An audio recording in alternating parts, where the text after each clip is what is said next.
Intrepid Wanderers in the Land of Madera. It's episode 22. So we're rocking it with 22 episodes. I guess when we get to 52, that will have been a whole year, and that will be something to be excited about.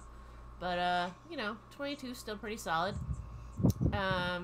We have our World Anvil site. Make sure you check that out. I haven't started a session for today, but World Anvil, pretty solid. You can get a whole bunch of stuff about your world. You can build it out. I've got some of the special items that the players have found in here. Some of the history, some monks.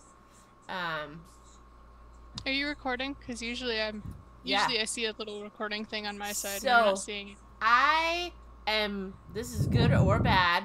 I am just going to use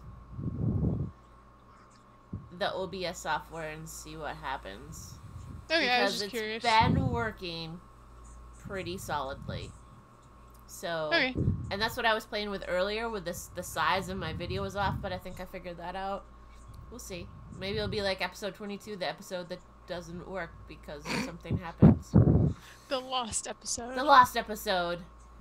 So we got some people that you've met, and they're all clickable, and depending on how much time I've put into building them out, you can see some information.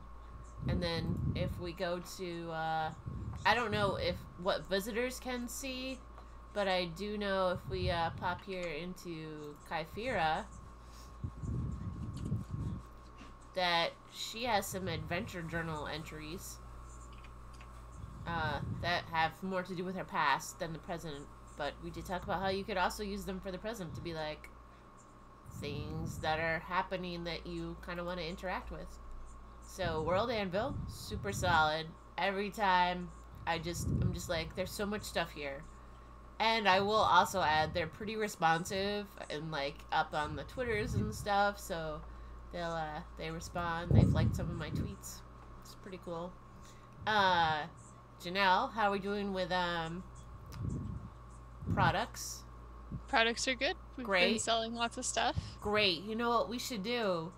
We should be sharing this on some of our sites there. Yeah, especially like, the Twitter and things like that. Scrongo, how's the social media going? Hey, Noah. We play a D&D game. Sarah puts it up on YouTube. Done.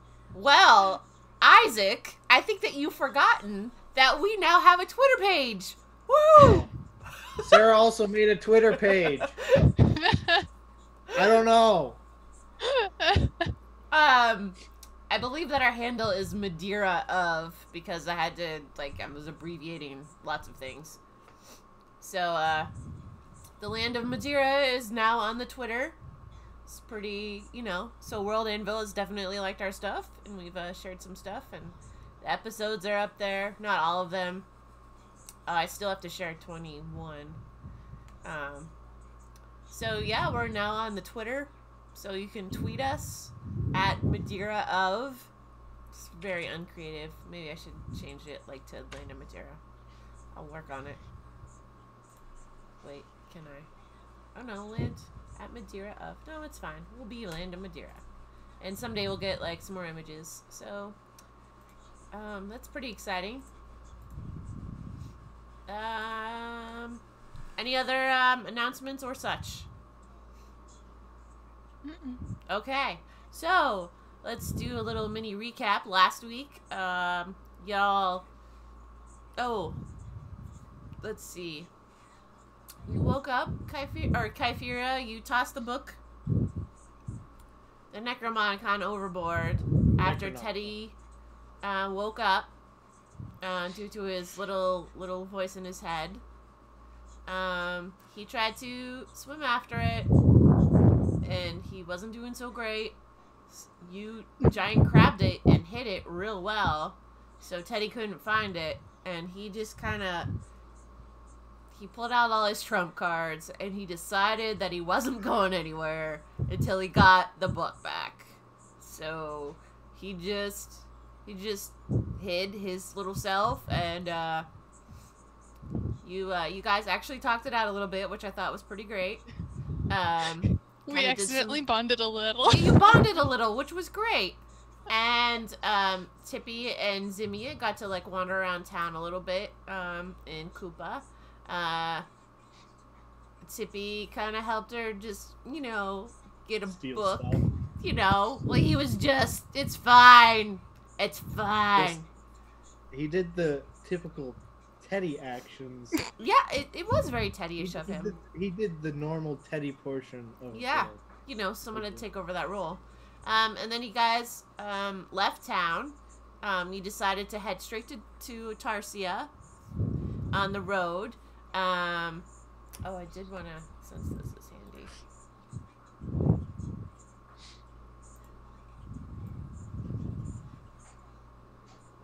We're at 2.9. And then I think I need this to go like... Oh, it's a little over 30. It's maybe like 40 miles maybe to get to Tarsia is what I just looked at the I just measured it out. So you guys managed to get some horses, to some pretty fast horses, although we will add seemed like Isaac was maybe on your tail. Or at least he had been in the other town where the River King was. I should have got more horses, but I was just like, let's get out of here. Yeah, you got 2 horses. You traded a magical sword or magical item for the horses. And you just booked it out of Dodge. That's kind of where we ended. It's a good thing that we lost Tippy because he was just charming people all over the place. He was just so helpful. Listen, he's just... But yeah, Isaac was like, I think about a half day behind us when we left the pirates. Yeah, you know. I don't want you to forget about Isaac. Don't you? I don't think we could. Forget about... It's really hard for me to forget about Isaac. So, we're heading out of town. You're heading out of town. You're on your horse. Everybody on a horse. Yeah. I mean, I should make just Teddy do a skill check to ride his horse, but I'm gonna say you all are pretty good skilled at riding a horsey. I mean, we could do an animal handling for fun, but won't go well. That's a 6. That's a natural 20. Well, Kyphera, you are doing really great on your horse. Definitely following your lead. You know, smooth riding. Teddy, your horse is just, you know, trying to go its own way. You're trying to like... Kyphera could have gone faster without me. Yes. Like, you're trying to get it to gallop. It's just doing the trot thing, and you're not getting the movement, so it's kind of a hot mess. You're scared, so you keep reining it back. You're like, it wants to gallop. It's because I got a passenger. Right, you got the passenger. I don't know which passenger's with you, but you guys go out on the path. It's a fairly main road, so it's not like you're going to miss the road. You know, it's a well-worn path because Tarsia is it's like the major city in Umdare. So it's not like you're worried about, you don't really need to navigate yourself. I'm gonna say that things go pretty smoothly. You pass like little guard posts along the way, so it's also a fairly watched road. So you don't have to worry about like animals attacking or any of that stuff. It's being hijacked. It's just such a commonly used road that people, you know, the town and the country have really made sure that travel in that area is solid. So that piece for you is pretty good. So you just do your general travel. You do pass people along the way, coming the opposite way. Maybe some like fast couriers or something like speed past you. It's definitely a 2-day travel kind of situation. I don't know if you want to talk to anyone or you just want to like zoom through. You will have to spend the night at a campsite, like halfway when you kind of like hit evening. And I'm not really sure when you left. I don't remember what time it was when you started out. It was about midday, I think, by the time we had gotten back from our little trip. Because we started off pretty early in the morning doing our whole accidental bonding thing. Yeah, alright. So I'm gonna say that you find, like, when it gets to be dark, you gotta find, like, a place to camp out. But there's definitely, like, camping zones. So you hit the first, you hit a camping zone. There are other people there. Other people arrive. It's basically like y'all, like, you just pitch up, like, your little sleeping roll or whatever, and you can use the communal fire or whatever. It's up to you how much you want to interact. If you just want to talk to yourselves. Just want to do nothing. I mean, Kafir is at the point of, like, she just wants to pass out. Because it's been a long day. Yeah. Teddy? So. Did you want to talk to anyone? Although you both probably are at the point of exhaustion. Pretty tired. Probably. You're just gonna go to sleep? Yeah, probably. Okay. Well, I mean, we should probably set up a watch, Teddy. Yeah. How good we... I will say that, I mean, there are a number of people around. So, if you wanted to converse with people to do, you guys could probably pull off some kind of a group. It's like going to the state park, right? But not as spread out as a state park. But everyone's kind of doing the same thing. Oh, so there's more people. There are more people, yes. That's even shadier. Well, sure, that's a possibility.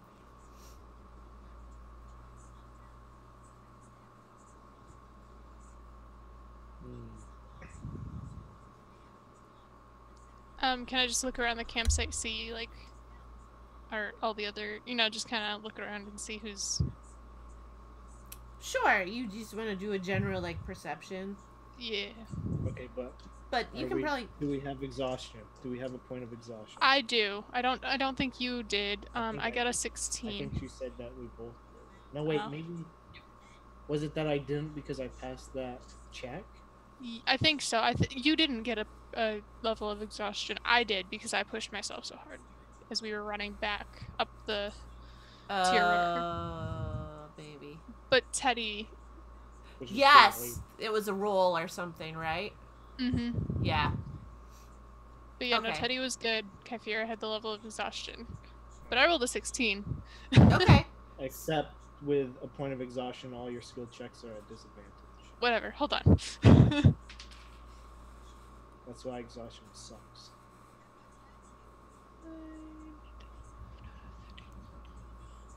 14. Okay. That's not too much worse. And your passive is pretty high too. I mean, it's not like 50. people are... There's no one really stealthing around is really what you notice, that, that everyone seems to, just be sitting around campfire, doing their stuff. Yeah, okay. Is there any shifty looking people? Is there any people that look shiftier than I do? Whoa. I mean, the standard there, the bar there is pretty... Yeah. I would say that no one looks shiftier. You pretty much have the market on shifty. There are definitely people who will look scragglier, like they haven't showered or bathed in a while. There's some families, a couple families with some little kids running around. The parents are like, hush, hush, honey, it's time to settle down. It's so, like trying to like get their kids to sleep for the night. There's, a lone guy on the side, just an elf, a lone elf, a couple, they're, a dragonborn couple, I have to write these down because it's gonna come back to haunt me at some point in time. Some goblins with kids. Asimar.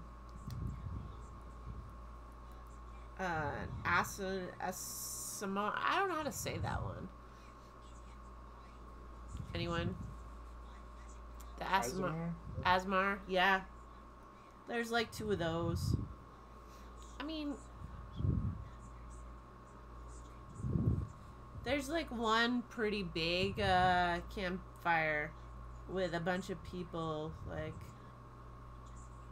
and it definitely look like they're in clumps. So like 3 people kind of clumped together, you can obviously tell are like, you know, traveling together, and then like some space, and then like 2 people and a person, and then like there's a couple other smaller fires.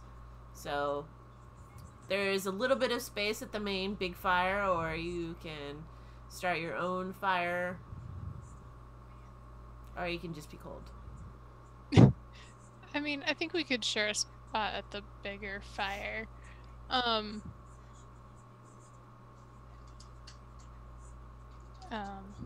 There was an elf you said off to the side by himself. Yeah, a lone elf.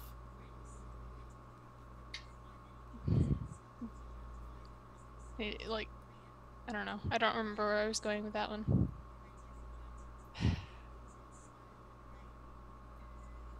Yeah, I don't remember where I was going with that one. I don't either. Hey, Kyphira. Huh? I think we should tell them all that there's a vampire coming. I think that's the exact opposite of what we should do. I think we should see if anybody wants to set up a watch so that we can all... Oh, because of the vampire, right? Right, but we're not going to say that.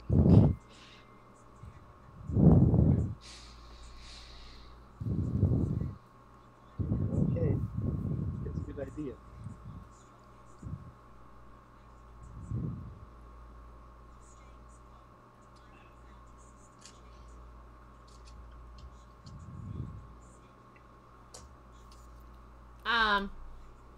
So, are you gonna talk to anybody?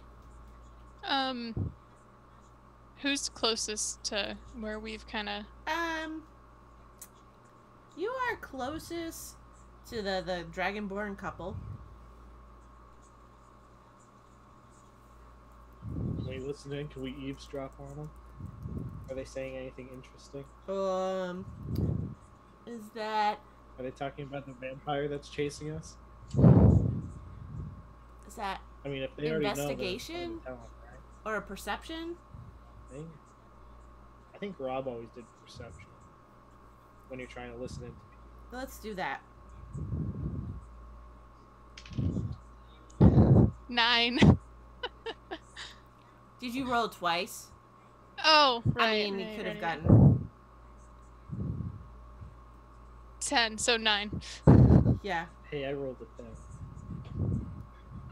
They seem to be like, they're more talking, like, you can't quite fully, they're a little bit hushed, but they seem to be talking about, like, couple stuff, like, did you pack the dishes from my mother? Do you think that we should be going? Maybe it's a bad time of year. I don't know, this is so, I'm not sure about this venture that we're going on. Maybe we should go back. I don't know. It's just like, you know, general crap. I walk up and... Hello. Oh, hello. How can I help you? Well, we were actually wondering if... we wanted to see if we could get a group of people together to take watch while we're all camping here.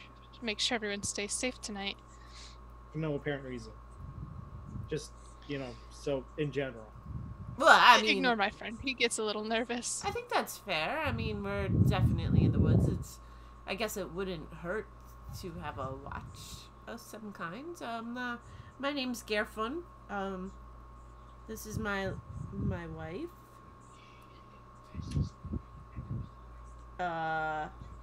Kareth. What was the wife's name? Kareth. I think it was Kareth. Karis. Kareth. Carrot, like the orange. Carrot. Oh yeah, carrots definitely It's carrot. definitely Yeah. carrot. Carrot. Yeah, that's. I think that's probably a good idea. Honey, do you want to take one of the watches? Oh yes. I will. I can do a first watch if you'd like. I feel like perhaps some of the other people might be also willing. Perhaps that Asimar over there would be willing to. Sure, the more the merrier. Do you guys want to help us find people to take watch? Sure. I'll go ask them over there. I'll just be right back. And he goes off. Well, he does that. I think I'm gonna go to the elf that was by himself and see if he wants to help us. Because I don't remember what my actual intention was originally with that, but... Okay. You gonna ask him if he had met any druids in the woods by... No, I'm not. Dace, and no. Yeah, that's what you're gonna ask him. Alright. It's a male elf over there. Elf. Let's just do this.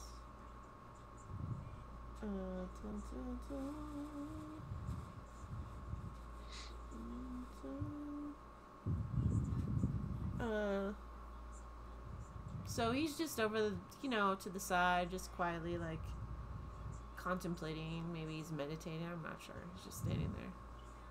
Like an elf. They're elves. Yeah, he's just doing elf stuff. He's doing elf stuff, yep. I walk up and hello. Hello. My friends and I are looking to see if others are interested in taking watch over the night so we can all stay safe. Would you like to join us? Yes. I think that is a good idea. The winds are speaking tonight, and it seems that watch is a good idea. Great. Would you like to join us so we can all sort out who's gonna take what and when? What watch and when? Sure. I will join your group to talk about when we'll do the watch. Okay. Yeah. Quick question. Yeah. Do you happen to be a druid? No. You didn't follow me, did you, Teddy? I mean, maybe I did.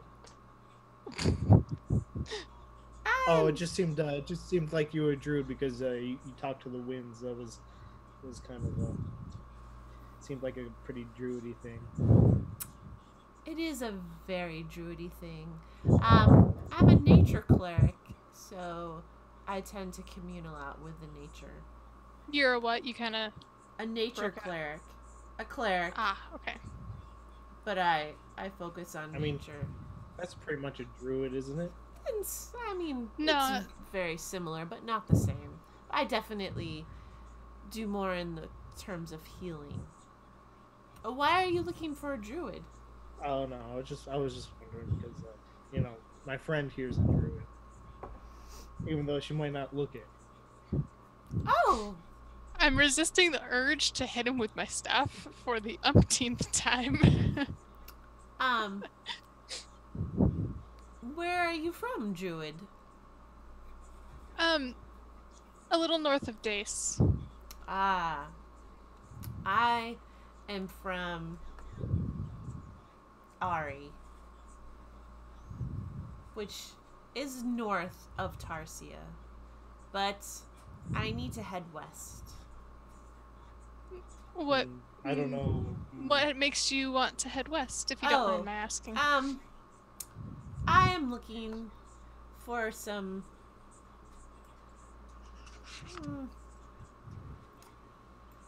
adventure, I suppose, and I'm looking to go west of Undare into some of the other countries, perhaps even one of the larger countries. I don't know if you necessarily want to go west by this route anyways. It's a little long. It's kind of a long route. We just took it. It took a couple of weeks. It's just really long. I think a different way would be better. Because that's like where we just came from. Oh. I mean, we're almost in Tarsia, right? You could go back up north and go to different up north. I don't know why you didn't go that way to begin with. Because I'm actually headed toward Sam Alehin, which is west and south. So I was looking to go to Koopa and then south down the river perhaps. But I could head to Tarsia and perhaps find a route through the ISC. You could go to Isa Moreno and then catch a boat west. Yes, I could also do that. Through the ISC, I suppose I could travel. It just seems like there was more time on the water if I went to Koopa. Is there a reason why I should not go to Koopa? Is there unrest? Koopa itself is okay for the time being, but we ran into some danger as we were heading up the Tyr River. We started from Death and went from there up to Koopa. But there seems pirates. We ran into some pirates. Pirates you will run into anytime there is water. Yeah. It's very true. They weren't very nice. I mean... That is unfortunate. Yeah. Their king wasn't awful. He could have been a lot worse to us. I'm Kyphira, by the way, and this is Teddy. I am Nalamar. Nalamar Fastrin. It is nice to meet you.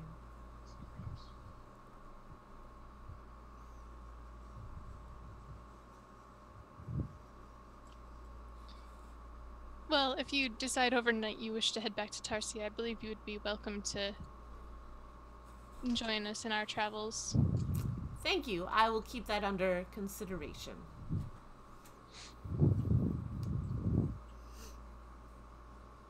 We're back at the campfire, I guess. Like, Okay. I would have been probably walking that way as we had that conversation.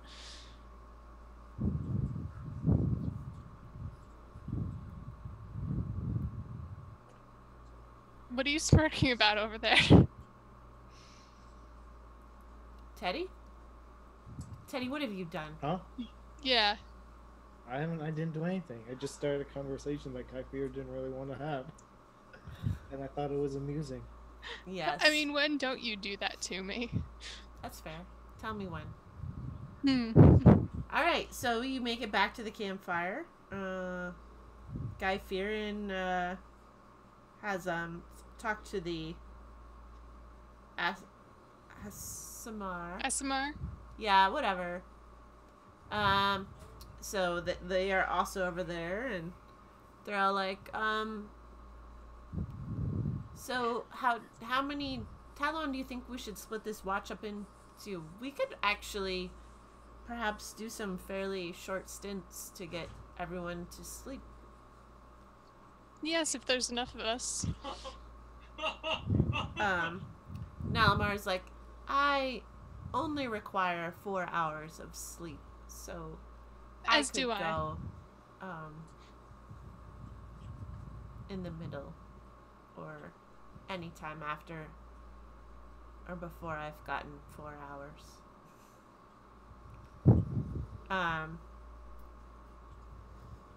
Guy Fearin is willing to do watch. He's like, Caritha, it's my wife, she's expecting, so I would much rather she get her sleep because traveling is hard on her and the little one. Of course. But Zugadel here and Ilta are also willing to do watch. So I feel like we should have plenty of people available. I mean, we could also ask the goblins, but they seemed a little like it seems like they have their hands full with the little ones. Yes. So we have what? 1, 2, 3, 4, 5, 6 of us taking watch? 1, 2, 3, 4. Yeah. Yes. I mean, you could also employ Zimia or Tippy, but I don't have Tippy stuff handy. Just saying, you could. Yeah. I mean, I think the 6 would be enough to... Okay, yeah. I'm good with taking watch whenever, as long as I get 4 hours.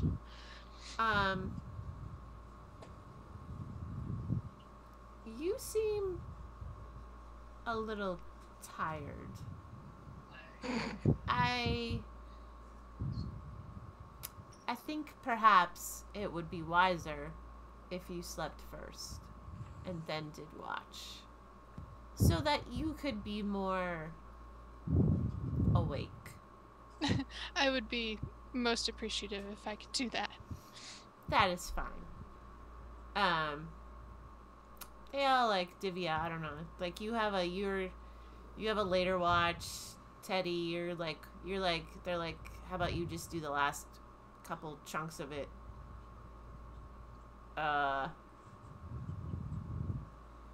Or you can, I guess you can go now, or you can wake up early. Which would you? Are we having like 2 people? Yeah, I think that actually they're like, we could probably do like a scatter thing, like have like 2 people on, and then maybe have like someone kind of start now, and then 2 hours in add another person and keep the other person on, and they leave in 2 hours, so that we're always like shifting up people so that it's fresher. Well, everyone could do, if we have 6 people, if we had 4, we could do 2-hour watches. Right? And then we have 2 people. 2 more people. I mean, Zimia and Tippy could help, but I'd rather them be with somebody. I mean, they would be, but you know. If we had Tippy, that would give us 7 people. 7. Because and we could have 4 people, and then we could have 3 people overlap in between the 4. That would work. Why don't you ask Tippy if he's willing to take a watch? Yeah, I would love to do watch. That's great. I can do watch. Awesome. It's hard for me. I don't know. Tippy's such a...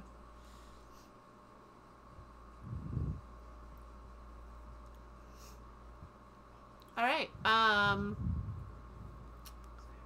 did you, Teddy, did you opt for, doing watch early or waking up early?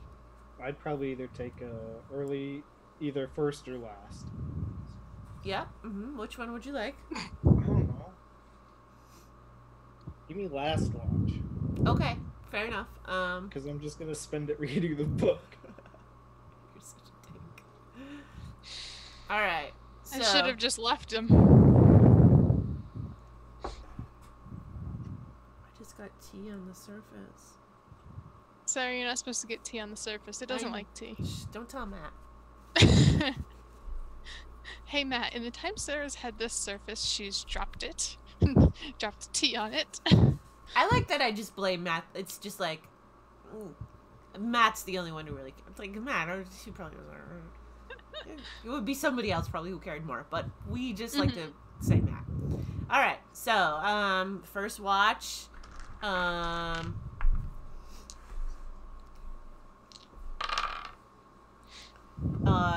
They do pretty good. Nothing really goes on. It's pretty quiet.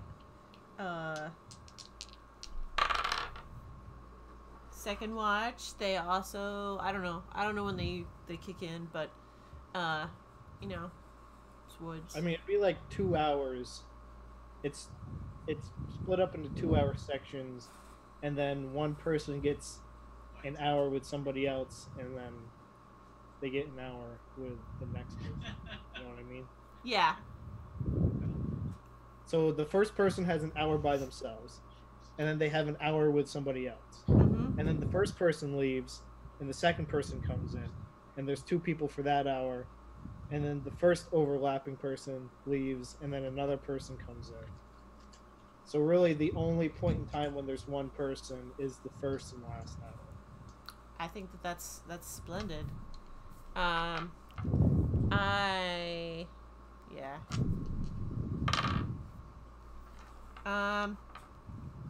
Yeah. You guys can roll perception if you want for your watches. Cool. 10. Nice 11. Yeah, it was pretty uneventful. Like nothing happened. People were sleeping. You get to put some wood on the fire a couple times. Like, so you know, I probably should have come up with a random like thing, but really, it's a pretty popular road, and there just is not a lot of traffic there. So, I mean, there's a lot of traffic, but it's not a lot of creepy traffic. It scares away all of the animals. Yeah, like it's just too popular. So you guys wake up in the morning. Oh, how many? I got 2 hours in, right? Yeah. Yeah. You can add 2 hours of reading. I gotta keep track of this. Uh-huh. Takes a long time. It does. Nalamar is like, good morning. Good morning. I would like to travel perhaps with you to Tarsia. I have decided to take a different route, as you suggested. Do we have any more room on the horses? If not, I can do what I have riding horses a wild shape, so he could ride on one of the horses and I could just do my thing. Yep. Oh no, yeah, that could work. Yeah, he would just be taking my place on a horse and I would be a horse. I do not want to inconvenience you. Oh, no inconvenience at all. I mean, it depends on how long it takes to get to Tarsia. But you only get to be a horse for an hour. But I can do it twice per short rest. So that's 2 hours. Yeah. Yeah, so how long does it take us to get to Tarsia? Like, if we went straight shot... It's 40 miles, so... And I can do riding horse, which is the 60 feet per... Or I have a speed of 60 feet.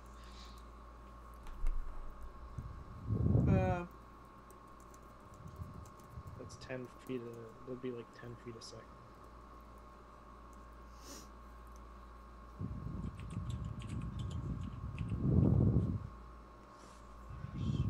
Uh, 10 feet per second is 6.81818 miles per hour. 8 miles per hour. No, 6.8. 6.8 miles per hour. And it's 40 miles from the campsite to the Tarsia? No. It was 40 miles from Koopa.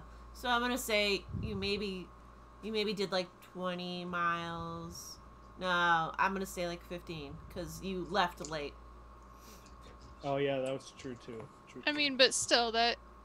I mean, I don't doubt that we would need to pause for a short rest, but we would still make it within decent time.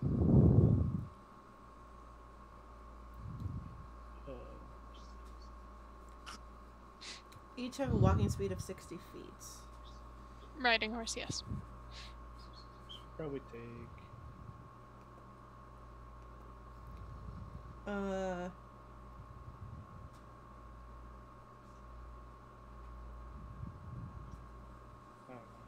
16 miles per hour during a gallop. 16. No, but that's during a gallop though. So like 6. Oh. 6. If we're going like 6, because if you push them, they're not gonna last as long. Their endurance goes down. So, right.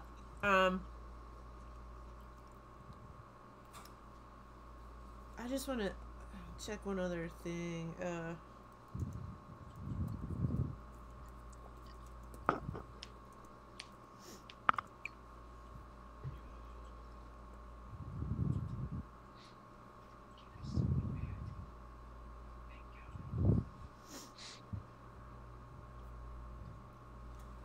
Um. Oh, wait a minute. Your base walking speed is 30 feet, and we just Mine is 35, my base. Yeah, but we just said that the horses go like 60. 60.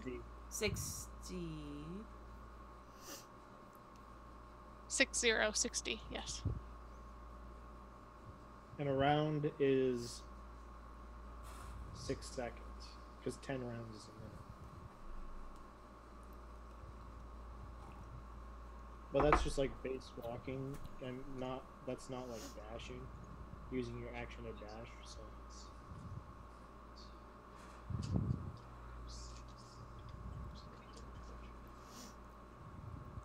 Oh, okay.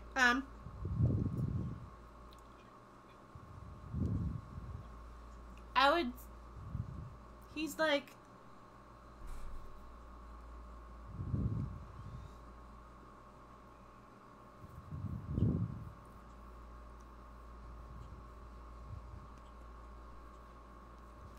I also do not mind walking or running if I need to. It is good to be on my feet, but I will ride for a while. I do not mind riding. I do not mind walking either. You can start out riding if you'd like. I don't mind. Thank you. So you guys travel towards Tarsia. Yep, and I'm being horsed at the moment, I guess. Okay. So you travel like the first like hour as a horse.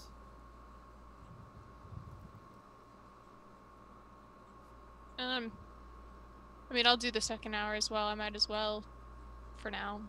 yeah, we couldn't be attacked Shh. right afterwards. I have my spells. It's fine. Please don't hurt us. Yeah, but I mean, you're a bad druid. Shut up. And a bad gunslinger. We have a cleric with us now. It's fine. I'm being an NPC cleric who has no like stat sheet, but whatever. Great. All right, so your second hour kind of like it's pretty like I'm just serious like it's a pretty popular road, so like nobody's doing anything. No bandits? Nobody trying to steal your stuff? So she said that yesterday. Because there's a lot of like traffic and just like guards also on the road like. Oh, there's guards on this road too. That's occasionally like you'll see guards and stuff, so. So with 2 hours, how far did we get? I mean, if you go 6 miles per hour, that's like 12 miles. So you did like 20 miles. 20 miles? Well, 24 miles. That'd be like 4 hours. Did you just say 6 miles an hour? Yeah. Oh, okay. Then. I mean, it's like 6.8, but if you round down to 6 so that we're like not pushing the horses. Right. And we're going at a decent pace. So you've hit like 12 miles. Right? You doubling it? Yeah. Okay. So 15, 25. You're like at 27 miles in to a 40-mile journey. You got like 13 miles left. Okay. We could rest for an hour and I'd get my 2 shapes back. 2 shapes back, and we can make it in the last 2 hours. Pretty Oh. much. Okay. Or we're pretty close to it. Yeah. So you guys take a break, and Nalamar is like, have you visited Tarsia before? No, we haven't. No, we're on a delivery. They're delivering me. Kind of forgot about Zemia. I'm going to Tarsia. It's a pretty big city. That's what I heard. It is a big city. Yes. There are many people. Do you happen to know any of the temples, the priests and priestesses in Tarsia? She's a cleric. Of course she knows. Yes, I know many of the... Have you ever heard of, what race was she? I think she was an elf. She was her elf. name was Jubilee. Try again. Giuliotti. Oh, yes.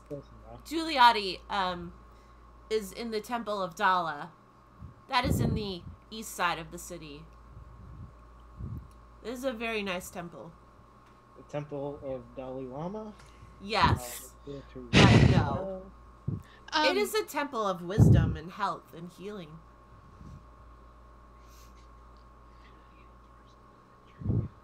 Zimia is going to be training with Giuliotti. The priestess in our hometown of Kiatan asked us to travel with Zimia to bring her to Giuliotti. Are you also a cleric? No, I'm not a cleric. I'm a warlock. I can do spells. That is very odd to send a warlock to a cleric. I don't know. I didn't make the deal. I'm sure Zazarini had a good a reason? Yeah. Is that what you were reason? Going to say? Yes, thank you. Ah, yes. Well, might I recommend to you a place to visit? Sure. What kind of place? It is a tavern. The tavern is I called love taverns. the Twin Hinges. It is a very popular tavern, and it is very well known. Everyone who visits Tarsia should go there at least once. Well, maybe depending on what time it is when we get there, we'll stop for lunch before going to see Giuliotti. Tavern called the Double Doors. The Twin Hinges. Double Doors.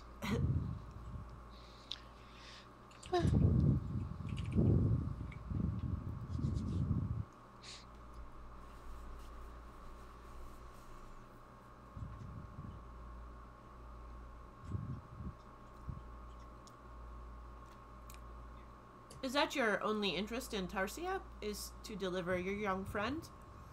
I mean, we might go shopping. Yeah. Yes, there's definitely some things that Tarsia offers that Kiatan probably doesn't. Definitely doesn't. Yes, Tarsia offers many things. It is a very large city. You can find almost anything there if you look hard enough. Almost anything, you said? Well, almost anything. I'm sure there are some things you cannot find there. Don't get any ideas, Teddy. Oh, I haven't gotten any more or less than I've already had. Oh, good. Teddy, what is it you are looking for? Nothing in particular. Ah, yes. You can find many nothing in particulars in Tarsia. I see. So, Nalamar, when you were saying the winds were talking, what did you mean? What did they say? They that said too. that the that something is afoot. That something strange and powerful is afoot, and that we should all prepare. In fact, because the winds were talking, that is why I took your suggestion to return to Tarsia and travel to Sam Alehin a different way. Seems like listening to the winds would be a handy trick for everybody to know. It is a very handy trick. So, do the winds just talk to you, or you talk back to the winds, or... They only talk to me. They talk to me. I listen to what they are saying. They are not quite talking to me It is more that they are talking and I listen. Excuse me. Hey, Chimera. I think this one's a little crazy. So after our short rest, I don't know, do the horse thing again. Sure. So, like, 10, so it's like 11:30 maybe. And then, I mean, after the horse thing, we might as well walk at that point since we're... Yeah, we'd be pretty close. Yeah. That way the horses get a rest, too. Or so. What was that? It'd probably be like about a 20-minute walk at walking speed. Oh, okay. Would be my guess. Because it's like half horse riding. And we'd have like 1 mile. Yeah. So give or take 20, 30 minutes or so. And you can kind of, like, by the time you're, like, the time your wild shapes up, Nalmar's like, yes, you can see the city in the distance. It is not very far from here. You crest a hill, and in a gully or a ravine, you can just see the whole city from up there. Yes. It is quite beautiful. So you guys talk? Yeah. Yeah, just shoot the shit. I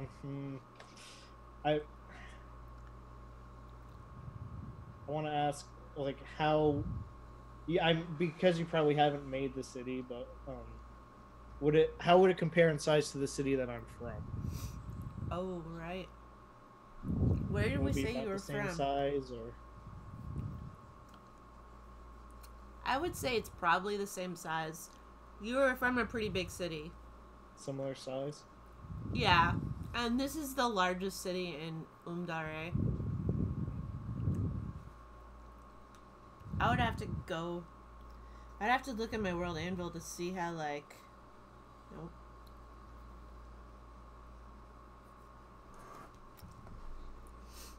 Let's see. So Nalamar, how did you end up becoming a cleric, if you don't mind my asking? Ah, yes. That is a good question.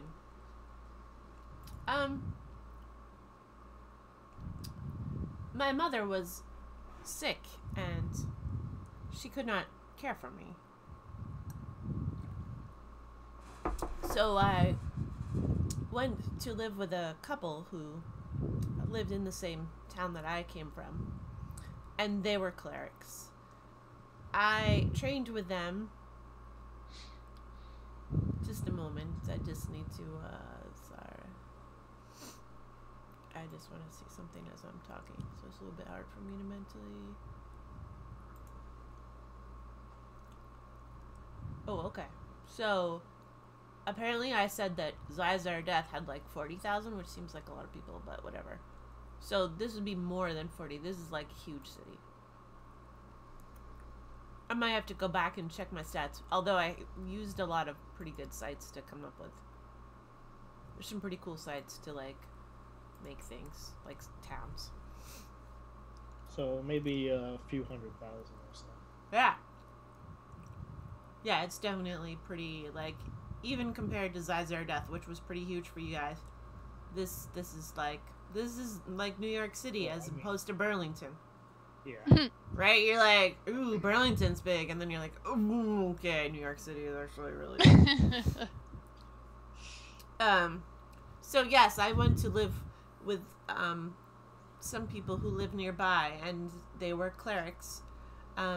I trained to be a cleric because I wanted to help out my people as they prepared for a battle. They fought many monsters, and we lived very close. Ari is quite close to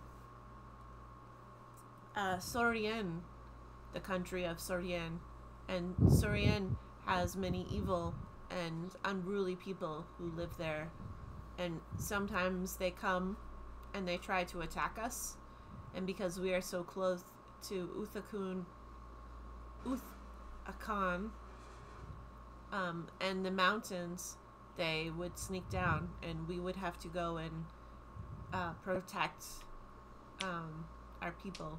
And so I was a very good healer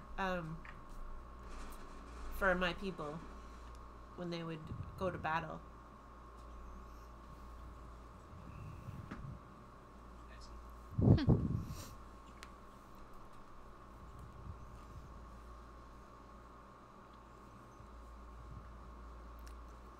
You may have heard of Ixchangzir, who was an evil wizard from Sorian. He was defeated by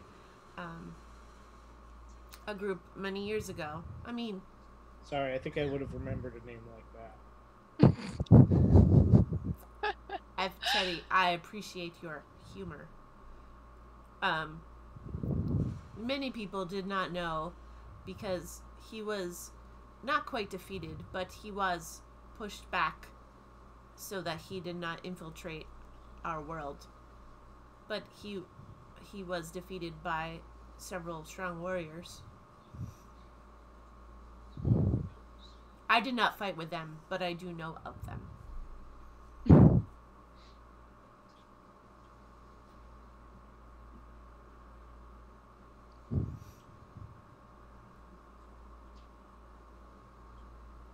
I got nothing. Teddy, you're good at useless babble. Uselessly babble. What? Have you had to fight in any battles or wars? No, I mostly, play instruments. Oh, are you a bard? Yes. Yes, I am. You should definitely go to the Twin Hinges. There is a famous bard who often plays there. Would it happen to be Turinald? Yes. Also, can you see the bird behind me? Yes. She's like slowly now. Let me just... No one look. I'm just over here. I'm so innocent. It is Terranold. Have you met him before? Oh, no, I've heard of him, though. Ah, yes. He is very... from what I heard, he was pretty good. He is excellent. He's a very good bard. I make sure to remember the name of all of my rivals. Yes, I suppose he would be a rival. I mean, I've never met the guy, but... Right, yes. Maybe you could recruit him for your troop, Teddy. Well, yeah, maybe he would like to join my band. Unless he's already in a band, of course. That would really throw a wrench in the works, but... Teddy's trying to get a band together. I have a band. Yes. It's really just us two, and that I really mean it's just me. Because to be honest, she can't really play anything. I'm not a bard, I'm a druid. It can be hard to learn how to play an instrument. That I do know. It can be hard. To be honest, she's really not that good at being a druid either. Oh, it does take practice to learn how to be a good anything. See, I'm here because I'm practicing. Yeah, practice hard. Teddy, that's what you always tell me. Why don't I go practice some fireball spells? Practice fireball spells are really dangerous. That's why. Teddy, you always ruin my fun. You could practice some other spells. What other spells do you got to practice? I don't know. Look it up. What about your counter spell, Zimya? And with that, I do produce flame. Come on, now you're gonna burn down the forest. I'm not gonna burn down anything. It's in my hand. Baby, don't hurt me. Every time I see counterspell, that just I'm still haven't quite fully mastered it, but she tries to pull it off. It's kind of nice, you know. I gotta find her sheet.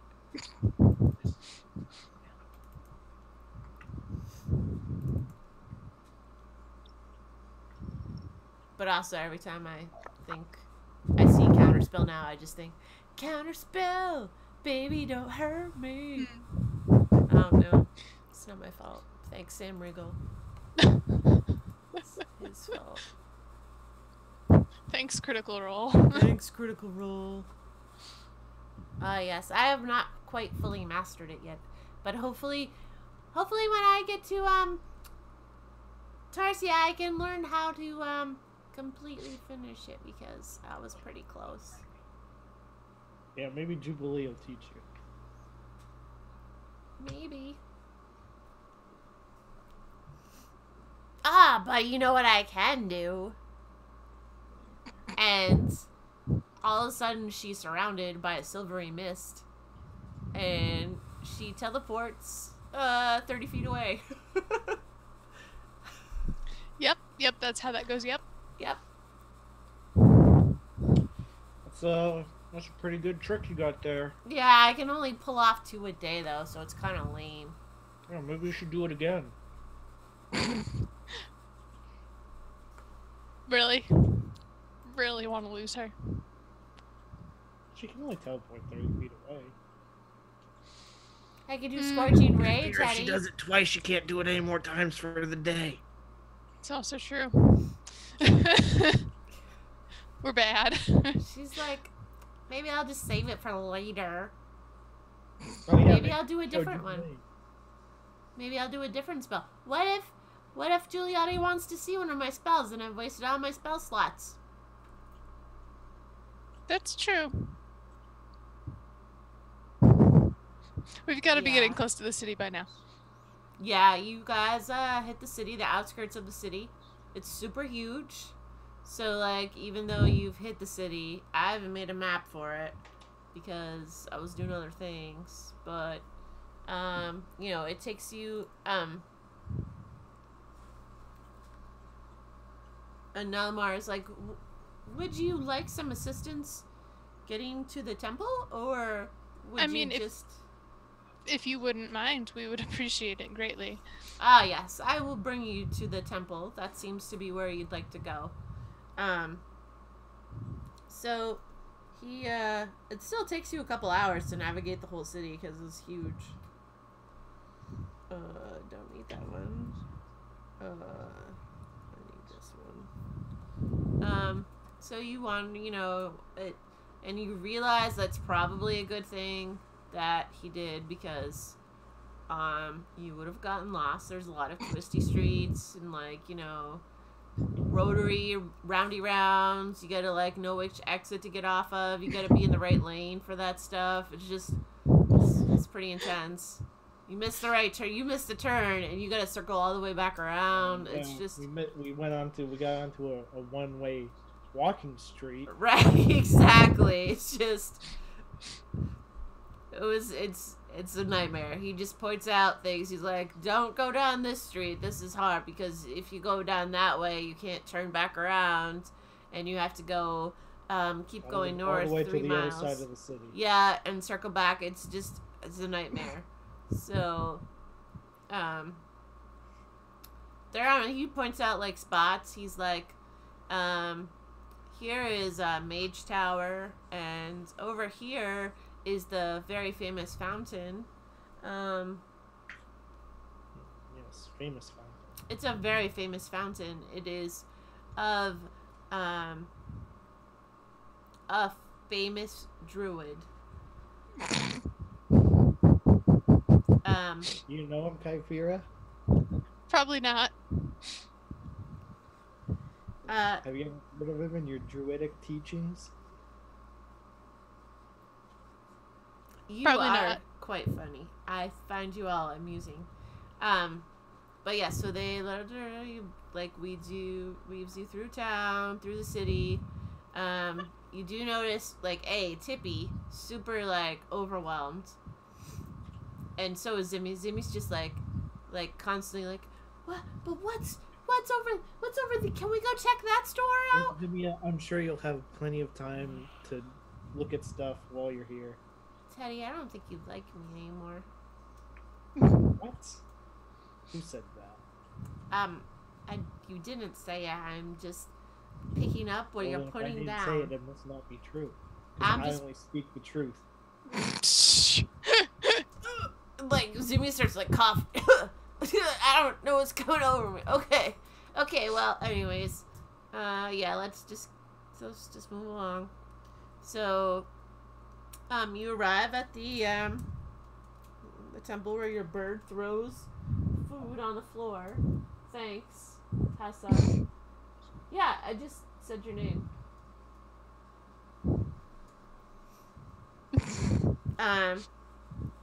The Temple of Dala.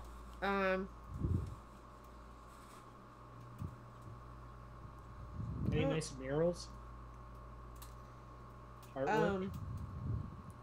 Any nice artwork on the walls? There is outside any elven priestesses around? outside the temple there are some carvings of some elven, like, just elf. It doesn't really, I mean, they're just ancient, you know, like, carvings, and like the building's very nicely sculptured, you know, it's got some nice architecture going on. Nalmar's like, I do not want to enter this building, but you can go ahead and you will find Giuliotti inside. Is it, like, forbidden for a cleric from one temple to enter the temple of another? It is sometimes ill-advised, and Is there something wrong with this temple? No, the temple is very good. It is more that I just do not feel comfortable going into this temple myself because of my past and my religion, my faith. Well, thank you for showing us here and for traveling with us. You are most welcome. I need a way more comfier chair. I just want to throw that. It's like I've been riding on a horse all day or something. I don't know. I mean, not really. Not been really riding on a horse, but feels like maybe I have been. Yeah.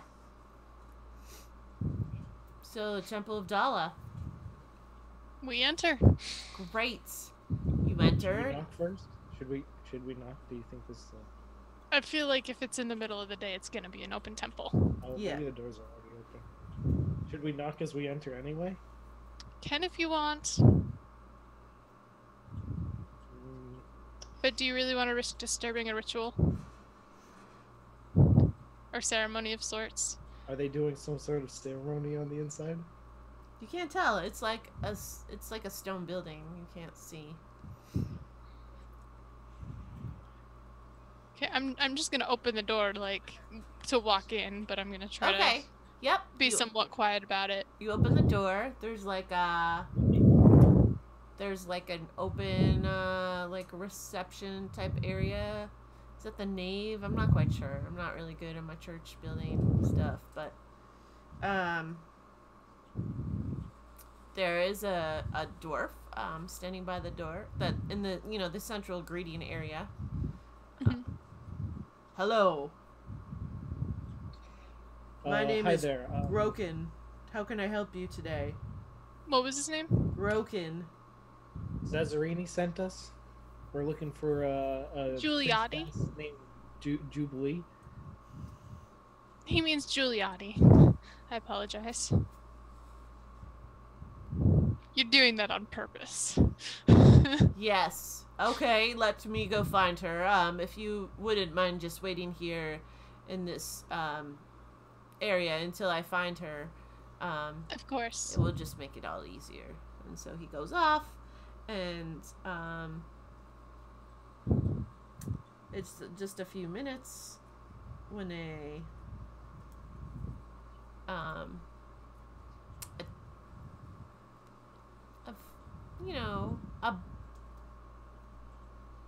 very,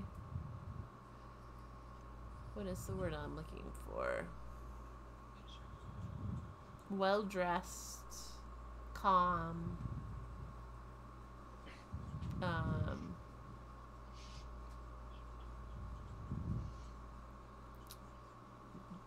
quite beautiful elf comes out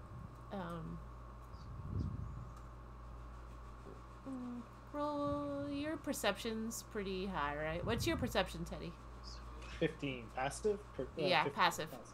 That's mine as well, as 15. Okay. I mean, you maybe notice that she also has wings.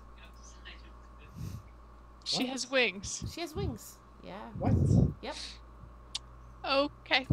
So she comes up. Hello. My name is Giuliotti.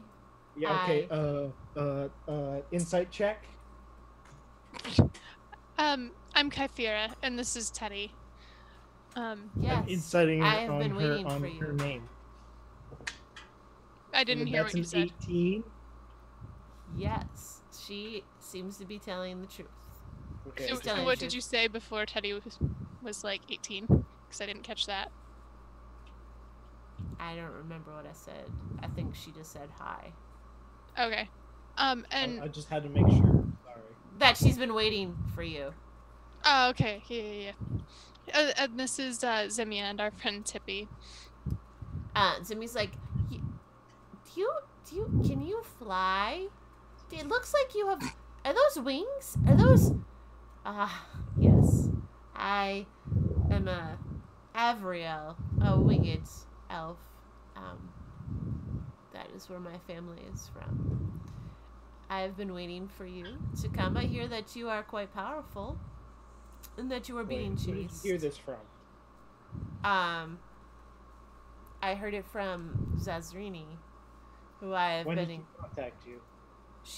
We can contact and speak through messages. Okay, but when did she contact? Oh, so I have she contacted me. What has it been, like over a week? Like, Oh, it's been a while. It's been we've got to be going on 2 weeks. okay. She contacted me perhaps a month Come on, ago. Sarah, you're supposed to keep track of this I know, stuff. I'm supposed to, but good. I'm like lucky sometimes if I keep track of what my name is. She contacted me perhaps a month ago to tell me about the young warlock.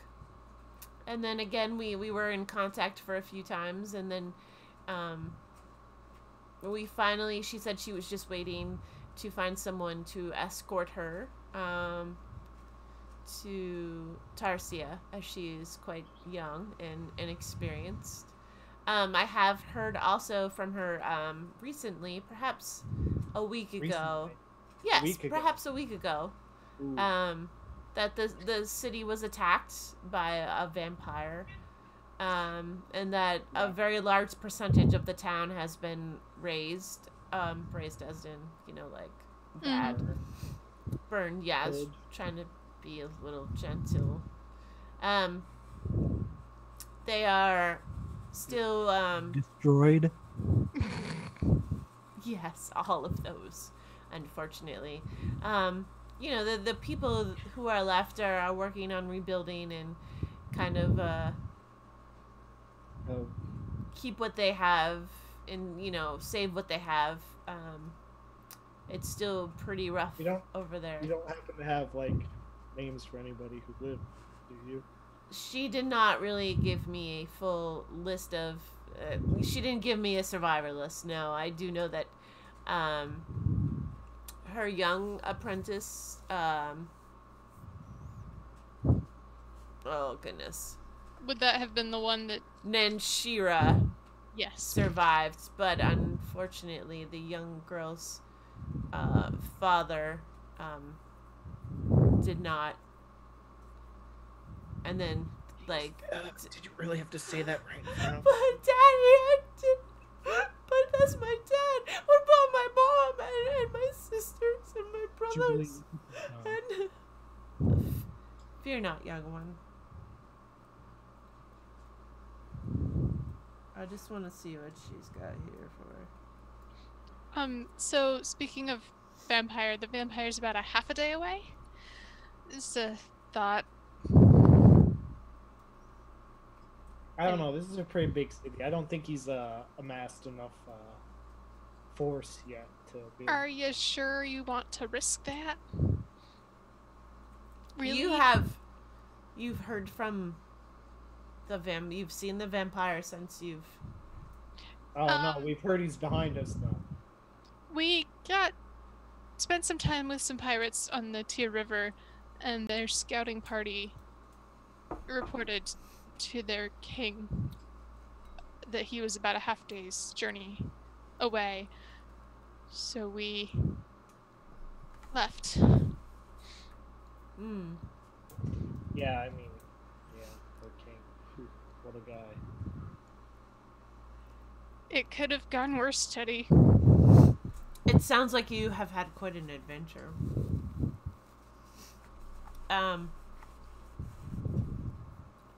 Is there anything else I should know about what you've discovered or learned? I mean, the vampires. She can cast all kinds of spells. I am working on counterspell. Teddy doesn't like my fireball. It's a poor form and a little poor execution on the fireball. I mean, the fireball worked real well. Just maybe the not good timing. Choice, yes, sure. Determining which spell, yeah. And I'm not the only one who's got like demons in my made contract with demons and stuff. Also true, as she's pointing at Teddy. What? I don't know what your Teddy contacts demons. He pulls them out, and it's like this thing. And he plays when he sings. And Teddy is a bard that can't sing because he'll summon a demon otherwise. Okay, guys, listen here. That's kind of a secret between us, and you really shouldn't be telling anybody. I mean, I'm a bad druid, so... But at least mine are fixable problems. As she, looks at Teddy. I would like to know more about this.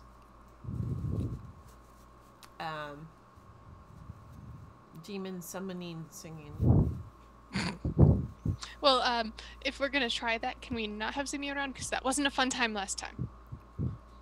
I mean, I don't need you to summon demons. I would just like to know how it is that you came to have demons that...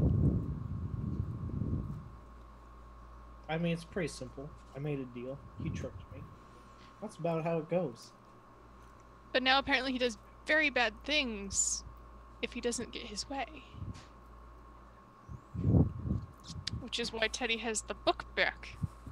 What book? Okay, I don't... Okay. I have quite a few books in my possession. I have this one book. It's written in Celestial, so it's a good book.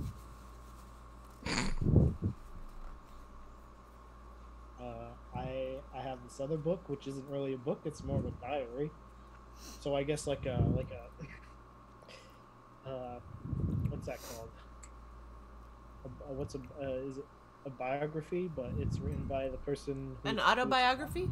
Yeah, it's basically an autobiography. You also have the Necromonicon. What? What was? Okay. I don't know about that. That's a pretty big word, and I'm pretty sure that's not what it's about. I feel like... Okay, hold on. Let me just...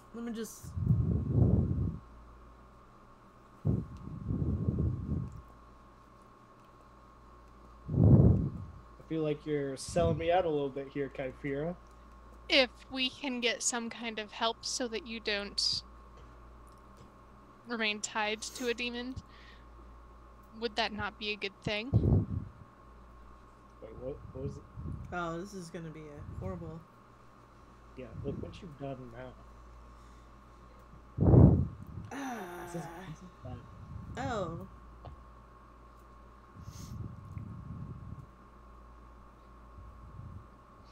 This is not good.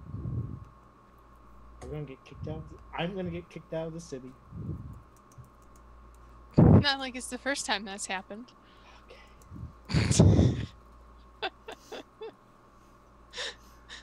Okay. It's okay. Please, hit Kyphira over the head? What are you gonna hit her with? Huh? No, it was a joke. Yeah. No. Okay. Accidentally on purpose.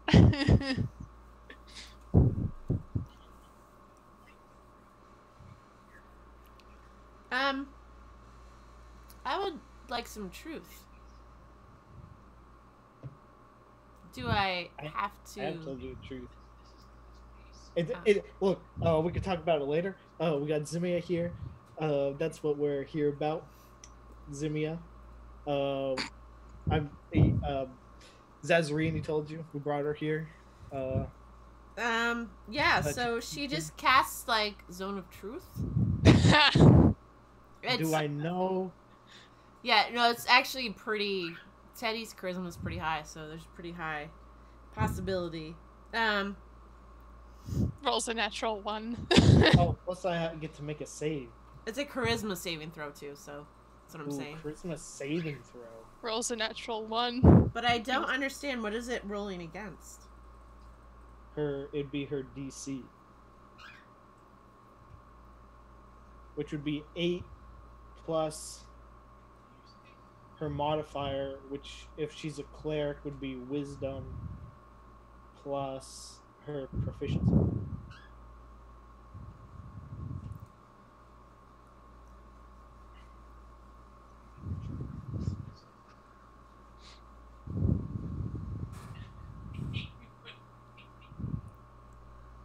Wait. DC, her saving throws. Where do you get the 8 from? It's just base. That's the base. I'm pretty sure it's 8, but it might be.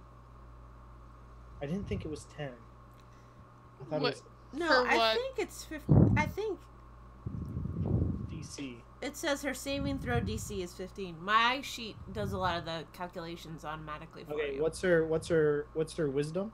Is she a cleric? Yes. What's her wisdom? Wisdom is 16. So that's a 3. Yeah. 11. Plus. She's a couple levels higher than us. Yeah, it's a 4. Yeah, so 15. Yeah. We'll go with 15. What'd you get? Natural 1? I think that would be funny.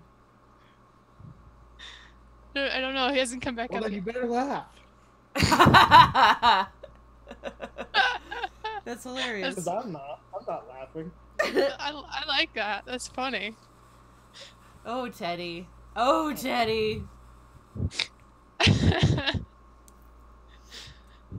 You can't speak a deliberate lie while in the radius. Cool. You know whether each creature succeeds or fails on its saving throw. An affected creature is aware of the spell and can thus avoid answering questions to which it would normally respond with a lie. Such a creature can be evasive in its answers as long as it remains within the boundaries of truth.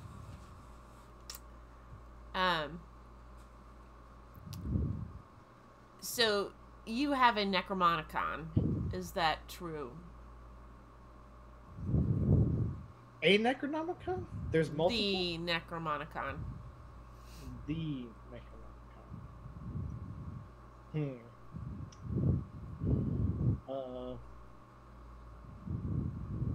Well, you see, Kyphira threw it in the river. But you went and got it. And I helped you get it back. Okay, who else does this spell affect? Who else is within the radius? It's I've been telling the truth the entire time. 15 feet. You still have to make a roll. Oh. Yeah, okay. Go ahead, make a roll. It's charisma. An 8. I mean, I was telling the truth anyways, but...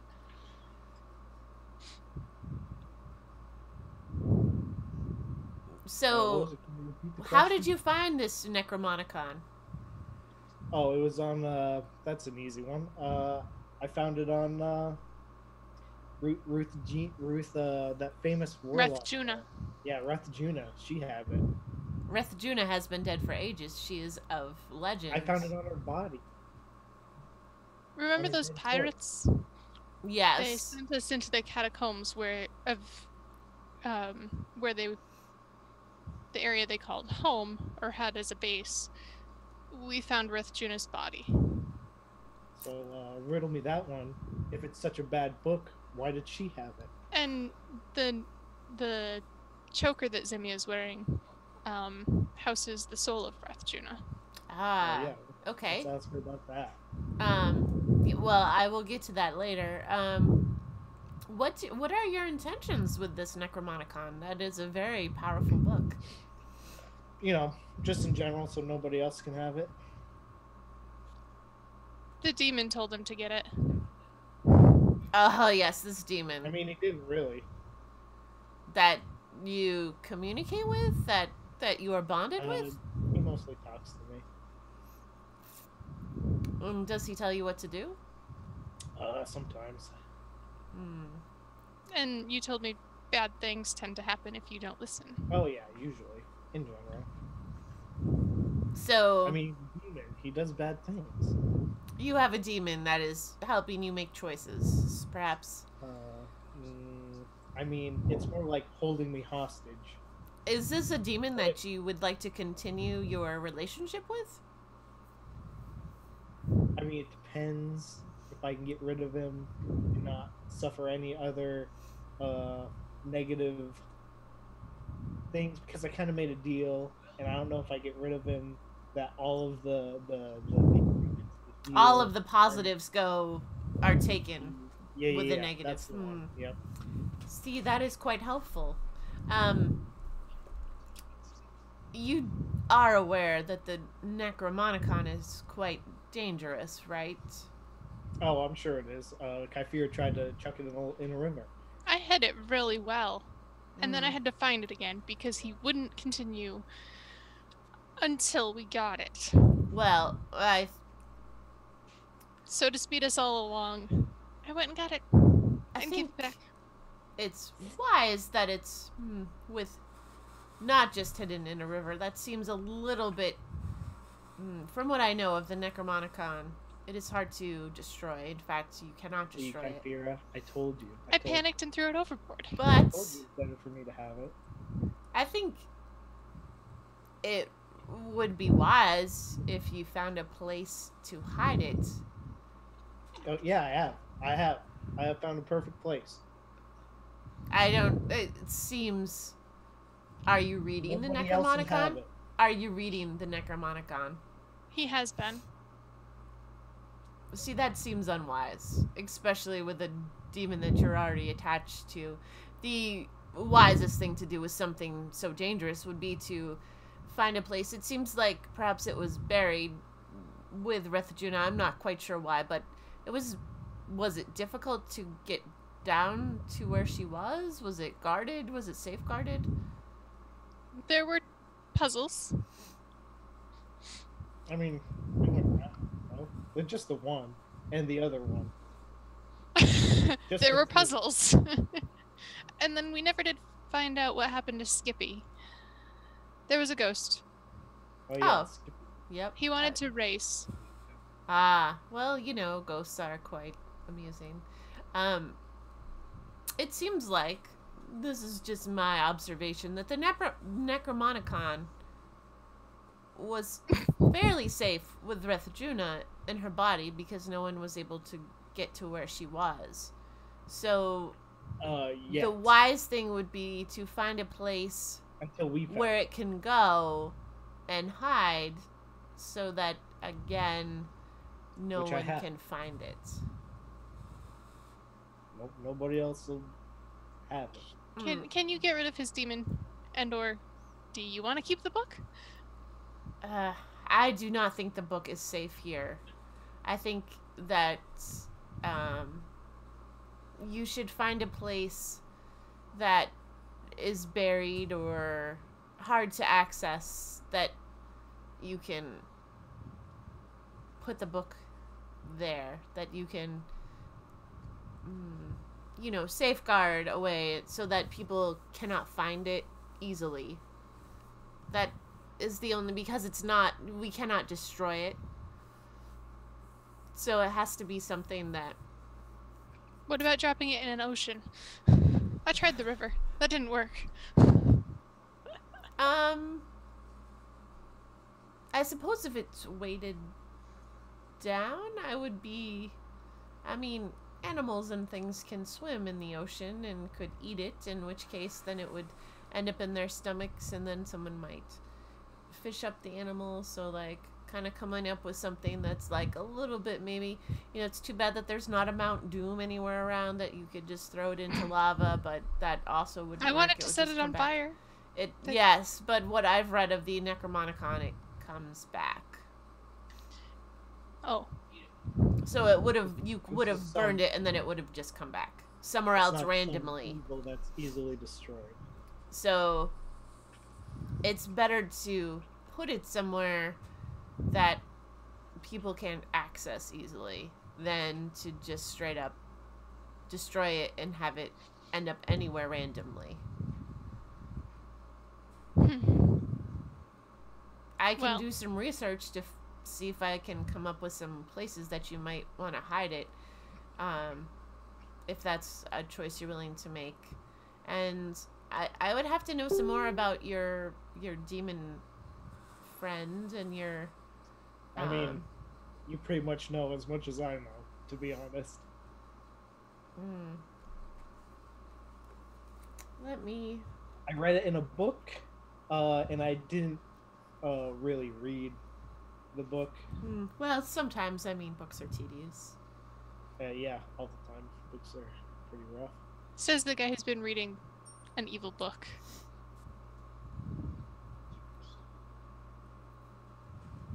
Disease.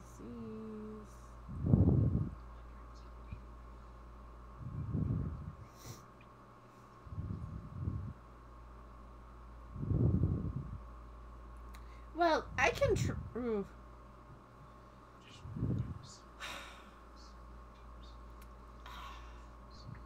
The thing is, I could try to remove curse, but I can't guarantee that you won't also lose the benefits you have. Yeah, okay, no deal. But if his... Part of why he made the deal was because his fingers, although they'd been healed, wouldn't work right, and he wanted to be a bard. Would that go away? Would that be one of the things that a remove curse would... Look, he healed my fingers. I'm sure he can taketh away my fingers. Yeah, see, that is the thing. So your fingers were crushed or broken?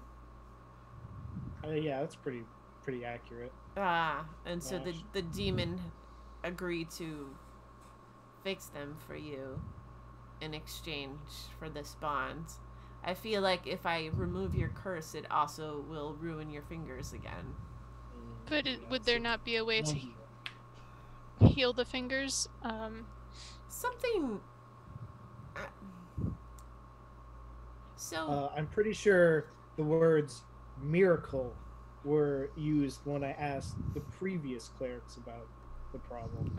Yeah, so you're saying that the damage is quite... It's not just a minor hand issue. It's quite severe. Okay, then do you think there would be a way that we could set something up so that the demon couldn't talk to him? I don't have anything that is quite that. I could... That way we'd only have to stop you from singing. I don't sing usually. I don't usually sing. Because when you do, you summon things. Yeah, see, that's the problem. That's why I don't sing. But if we... Well, no, wait. Yeah, no, never mind. Anyways, but the vampire that's coming, any idea how we deal with that?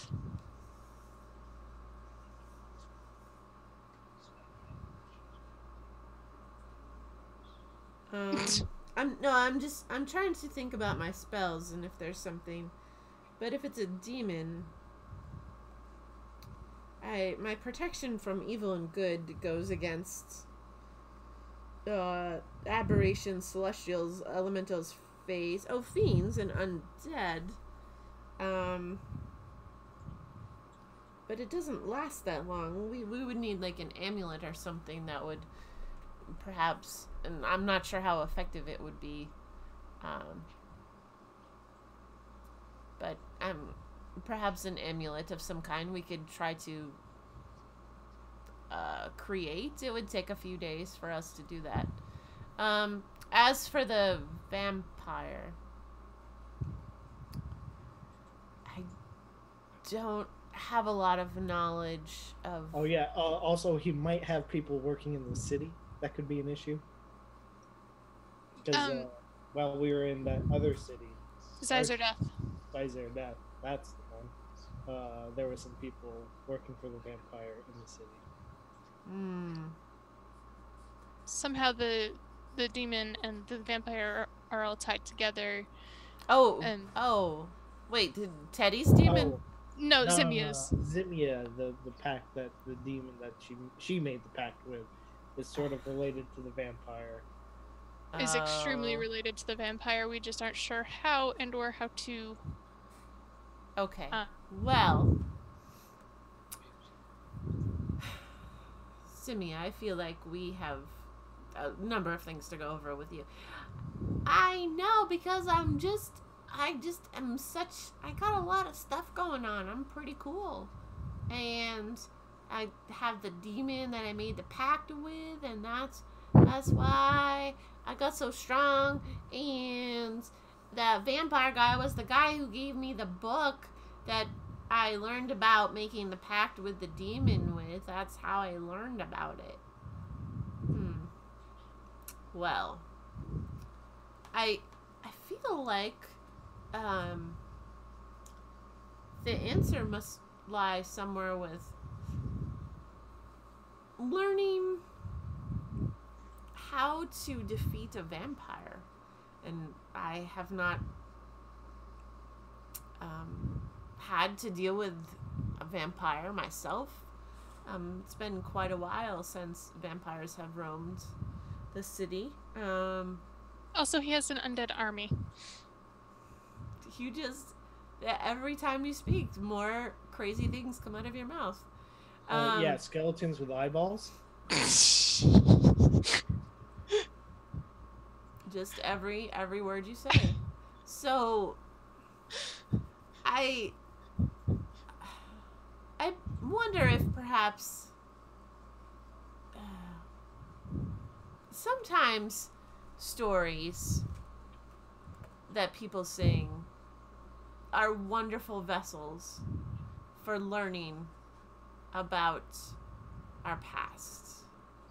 And if perhaps you found someone who knew the stories about any vampires like in the past, then they might have some insight as to like perhaps a famous bard. Oh, do you know a famous bard? I mean, there is a famous bard in this city. And I've heard he performs in this city. Well, he performs in called the Double Doors. The Twin Hinges. Yes, he does. Terrelnud. He is quite the historian, and he might know about anything in the past about vampires. He might be your best source of information concerning vampires and how to defeat them. I can look into your demon situation. I definitely don't think that I will be powerful enough. I mean, it's too bad nobody had a wish spell, but I feel like there is such a thing, but it's pretty hard to come by. And in fact, it seems like maybe that is your answer, to be powerful enough to wield your own wish spell. Wish away my own demons. You could wish away your own demon. But that means that you would have to acquire quite a large amount of power. Yeah, I don't know. It sounds like too much work for me. It does sound like quite a bit of work.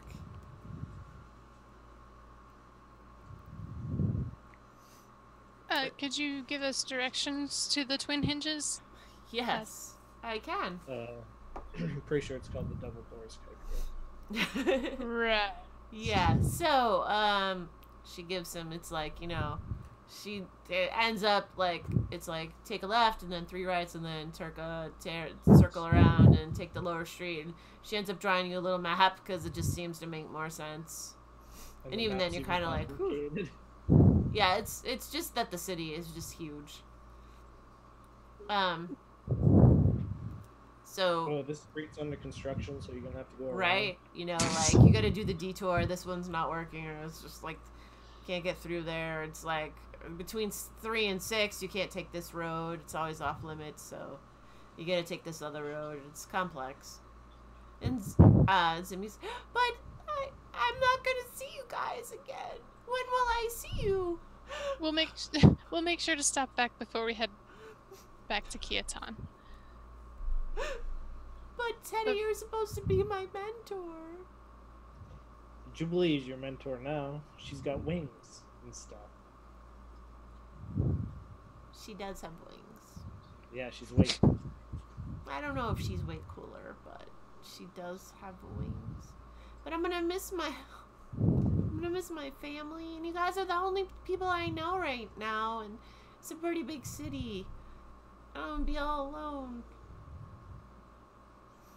You'll make friends, and I'm sure Giuliani will take very good care of you.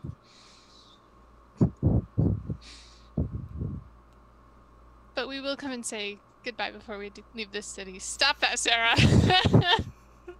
I was really waiting for Isaac to look, and he totally was not looking. Well, I wasn't paying attention. I don't know if I can do it now because I'm laughing so hard.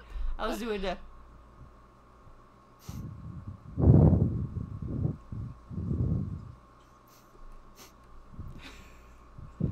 Don't worry, I'm sure Jubilee here will take good care of you. I'm sure you'll eat much better snacks than I ever got. Did you? Well, you did kind of run a little bit low on the fruit snacks. Yeah. And the Pop-Tarts. Yep. And pretty much everything. Yeah. She runs over and hugs your leg because she's still kind of short. She's like, I'm still gonna miss you, Teddy, because... And, oh yeah, don't forget about kayaks. I mean, he's not hugging you. He's like, yeah, whatever. Come on, Zimia. We have to, let's go. Like, and Giuliotti's like, all right, let's talk about some of the other stuff that, you know, you have going on with you. And this choker, I would love to know more about that. So, blah, blah. She's like, I think that she'll be all right when she gets settled. You are welcome to come back and visit her, though. Thank you. And to come back and see if we can talk more about this Necromonicon and other issues you have going on. I got it all taken care of. Don't worry about it. I feel like you... Okay, well, maybe try the Twin Hinges is a good bet for you all. So we're gonna try to make our way to the Twin Hinges. Yeah, I'm just for kicks, do a survival check. Great. You can each do your own survival check. We have a map. Come on. I know. 13. Ooh, 8. Ooh, well, it's a good thing that Kypher is with you. You do manage to read the map. There's a couple times when you're like, you're not sure. Teddy, you definitely keep pointing to roads that are not right. You're like, no, the road says to go down this one, and Kypher is like, no. Asking people for directions. Double doors. Yeah, exactly. She's like, you know, showing the map to you, like, can you help us find this? Teddy's like, you don't ask people for directions. You never. It's whatever. You make it there. You're outside the door of the Twin Hinges. There's a sign that says Twin Hinges But Tavern. how many doors does it have? There's just one door with some hinges, and they're twin. They look the same. They're very similar, just like hinges normally do, but that's just the name of the... They're beautiful hinges. They're well built and everything. In fact, even from standing outside and, like, you know, it's like...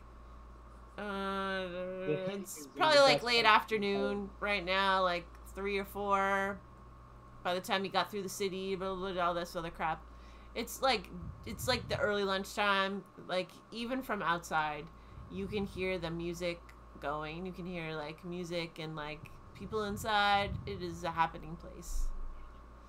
Is the music any good though?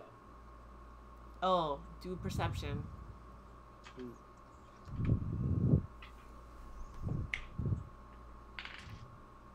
23. 19. Let me just double check here. I mean, I kind of know the answer anyways, but I just want to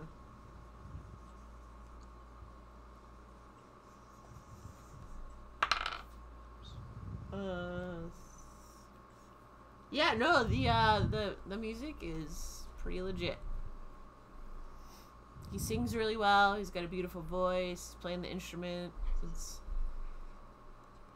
In fact, you were saying outside, you're just like, I need to get inside and listen to this because it's so good. Except I'm more like, this is pretty okay music. But in my head, it's, I should probably get in here and listen to this. Yeah, you're like, maybe I have something to learn. Maybe this guy knows a thing or two about.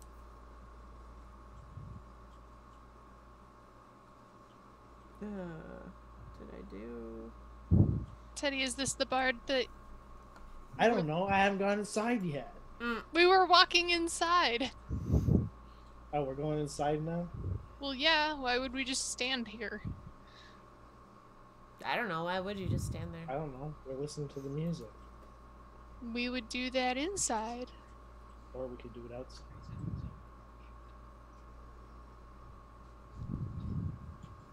No, wait, okay. Are you What going kind inside? Of tavern is called the Double Doors and doesn't even have 2 doors on it? Twin hinges, and it has 2 hinges. Okay, but every door has 2 hinges. There's nothing special about that. Hush, Teddy.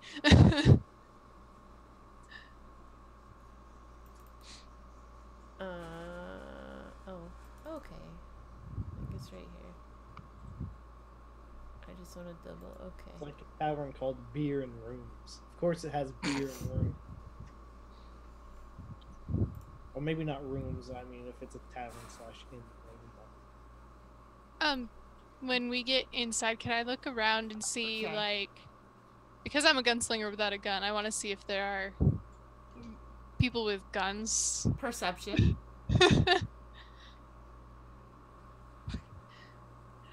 Nine. Okay, so, like, what you see is just so many people, and, like, it's crowded. It's busy. There's, like, you see, like, a table over on the side. People are, like, stomping around, like, jamming to the music, and also, like, Oh, this is the worst kind of place. They let people dance. How are you supposed to listen to the music while people are stomping around? it's like, Awful. when you listen to Irish music and you have to, like, do, like, call-outs and stuff, like, people are shouting, McIntyre! It's that, like, it's great. And there's, like, they're doing, like, the clapbacks at certain, like, points. It's just, like, it's like, if you know the thing, then it's super cool. And he's got the crowd really going. This woman, it's just a human woman. She's a little bit older. She's probably, like, in her 50s. Got her hair, tied back. Wearing an apron. Hello, my name is Celinda. I am the owner and proprietor of this place, the Twin Hinges. If you're welcome to find a seat anywhere you can. I'll come over and take any order that you have, or if you're just here to listen to the music, that's also pretty cool. But yeah, I have a question. sure. Who's playing? His name's Terranald.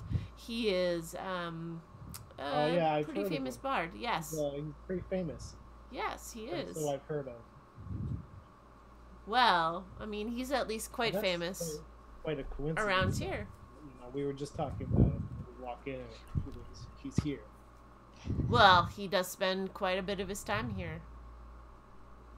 I would say I have the market on Terranald.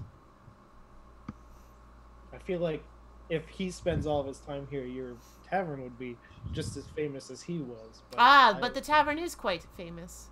But I haven't heard of it until I just recently got here. So Well, it's a shame. perhaps you just weren't in the right circles to learn about the twin hinges. Maybe. Apparently not. She's like, you find a seat over there, wherever you can. I'll be back. I gotta serve. One of my waitresses called out, so I'm just a little bit strapped. I'll be back to take an order though. Are there any places available closer to the stage? Yeah, there's just like a little round table with a couple chairs if you want to sit there. Yeah, we should sit there so we can try and talk to him when he gets done. Alright, so like Nat 20s, I just wasted. he's up there playing. So Terranald is like, he's an older gentleman. He's also maybe like in his 40s or 50s. He's sitting on a chair. He has long hair that's like pulled back in a ponytail. It looks like it was maybe once blondish, but it's turning like, you know, slightly gray or a little bit gray. He has a beautiful singing voice. At this point, he's just singing like, you know, jovial songs. He finishes his little set. He's like, all right, let me just take a minute here. I'll sing again in a few moments. He kind of like stays in his chair, and a young woman, a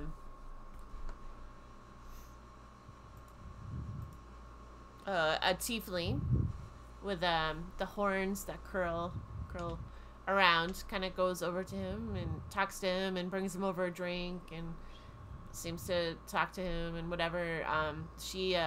Then she leaves and passes by you to go do something. But he's still like on the stage in front of everybody. It is less like a stage. It's like an area. He's like sitting on a chair. Yeah, and like then you notice like a couple little kids go up and like a person goes up to talk to him, in that little area. Teddy, you should go talk to him. Ooh, but what do I say to him? I don't think I've ever met a famous bard before. There's a first time for everything. You could meet a good druid. Probably could sometime. Maybe if we ever go back to your We're not going village, that way. I could meet one of your sisters. No. I mean, you did say that they were pretty exceptional druids. Yes, just about all of my siblings are, except me. So we could go back to your village and I could meet one of them. And then I would have finally met a good druid. Oops, my staff slipped again. Not really.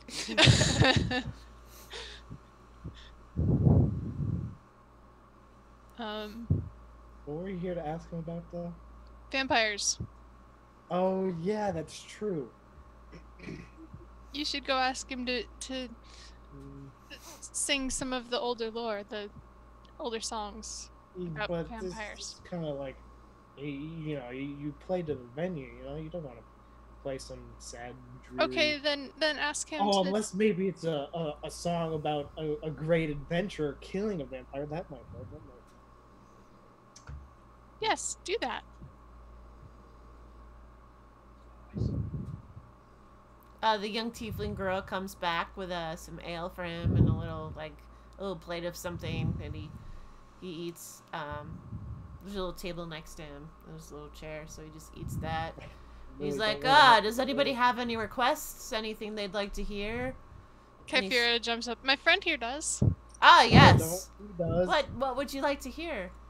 Yeah, Kyphira, what would you like to hear? Oh no, you're the one that's been asked. You look like some new faces. We just got into town. Ah. And you came to hear... What did you come to hear? It seems that you have something on your mind. Go ahead, Teddy. Perhaps you'd like me to sing about you. And he just it's like this. He just comes up with this, you know, silly song. In my vast knowledge of songs, would I know any about an adventurer killing a vampire? Oh, you can roll a Any history like check. lore songs?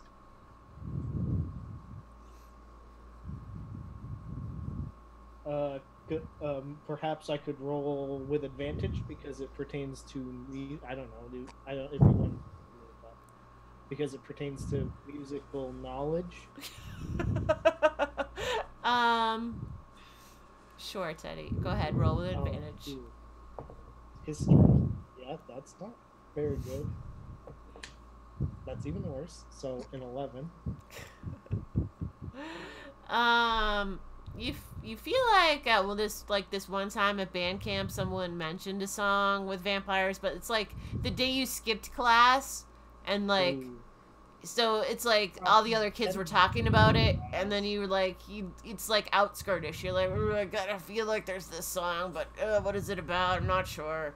Definitely something about vampires. But meanwhile, he any remote sense of a name. He is legit making this like nonsense song about you and Kyphera coming into town, and it's like he's just. Like, and the crowd is loving it. They love him. Any sort of a name? Hold on. Hold on.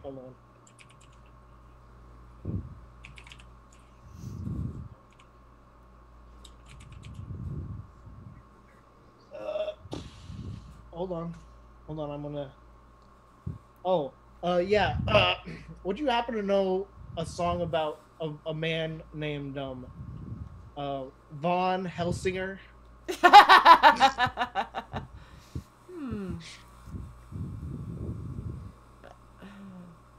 Von Helsinger? No. What was Von Helsinger? Now I'm quite curious. Where does it come from? Do you know the origin of the story? It might be an older tale. But I love older tales. What was it about? A great vampire hunter. I heard it was quite old and interesting. And hearing of your reputation and vast knowledge of older songs, I was just hoping that you know it. I guess you can't know everything. Sometimes even the best don't know everything.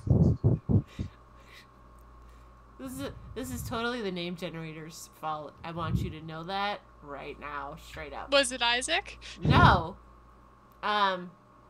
He's like, I mean, I do know the story of Henry, the vampire, which is only funny because Henry's also my nephew, so... But it was right there. It said Henry, and I was like, obviously this is the obvious choice. My name was much better.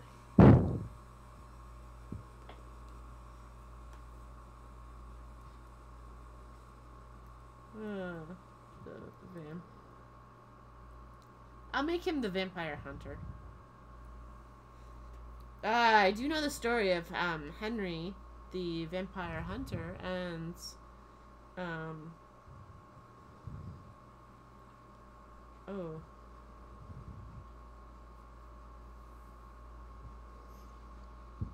Quelly, the vampire. Would you happen to know the song about the brothers, Scene and Dean Winchester? You know, like the bow maker? Yes. I do know that story. It's quite long. It's like to sing the full thing would take at least 14 hours. I've done it like twice at like a festival, but It's not quite one for this crowd. That's a little bit intense. But the, and in fact, Henry and Quelly, it's, I don't mind singing it, but I would wait until the children have, dispersed a little bit. It's a little bit rich for them. I tried to. Oh, come on. They don't even understand at this point. Yes, well... They're just listening to the music. They're not even paying attention. Celinda, she pays me to keep the people entertained, and I try to keep them on an upper as long as I can. So this is definitely a crest of the night kind of song. Well, then maybe later. Yes, I will definitely put it in my, playlist for tonight. I'll let you know before I sing it. I just, it's a little bit intense for the mood of the tavern right now.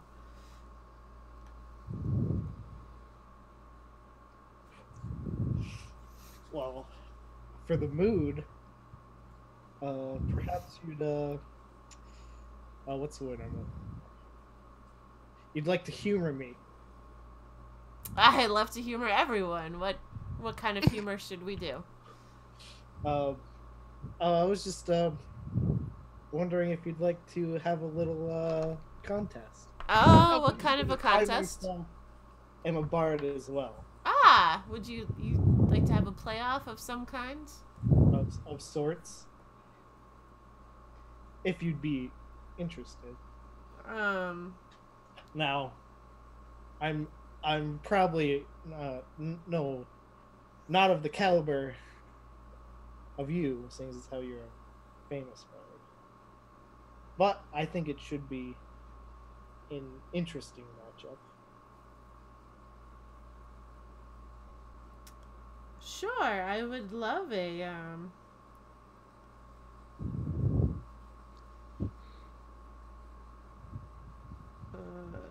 let me just I gotta double check a couple things here. Oh no. This is gonna be rough.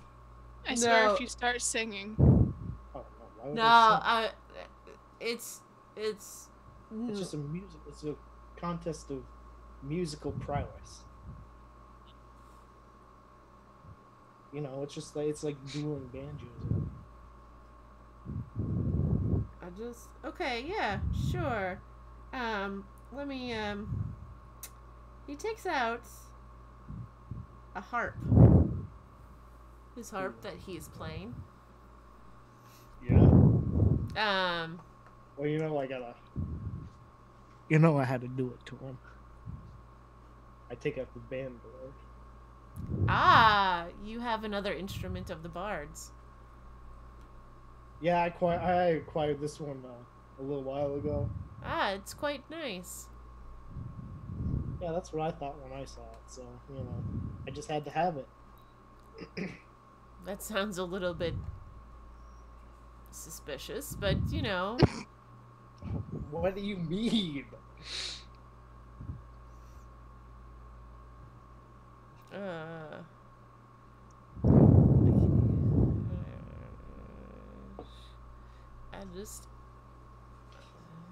Okay.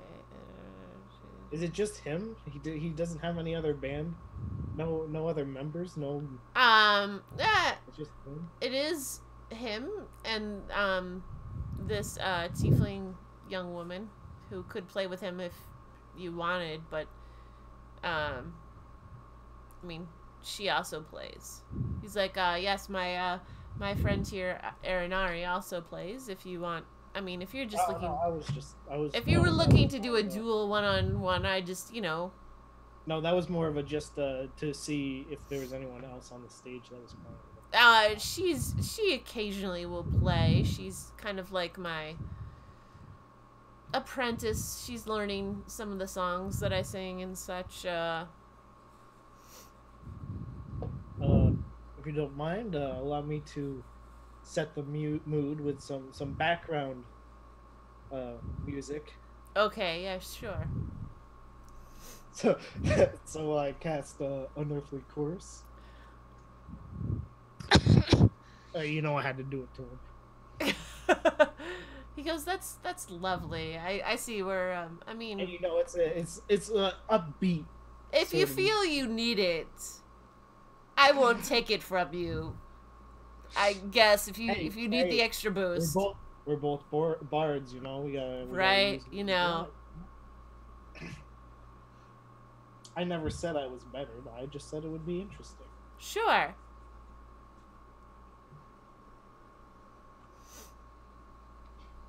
In a role performance.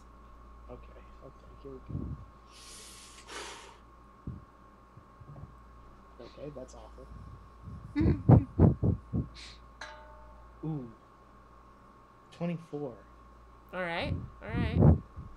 The crowd loves it. They're like, this is really great.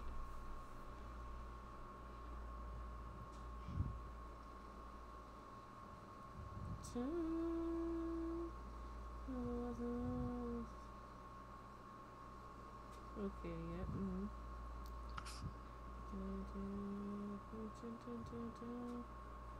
When making an ability check, and expend the use of a bardic inspiration to add the die. Tough, dude. He's a high level bard. Oh yeah. Well, why wouldn't he be?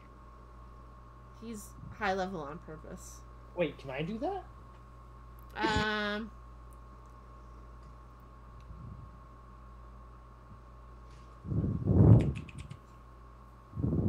Nope. No? I don't think so. It's part of it is the college that he chose too.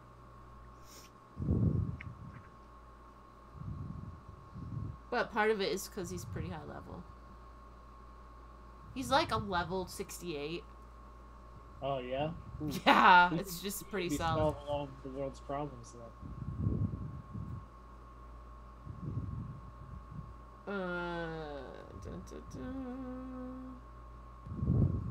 I'm just making sure I'm not missing anything, because you know some of this is just me like having never.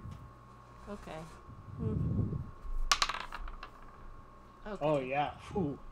Yeah, I mean he doesn't even. High level. Yeah, no, it was pretty serious. I mean, he's not level 20, but he's pretty high. Oh yeah. But there's a reason for that, like. I'm sure there is. I mean, he's a world famous man.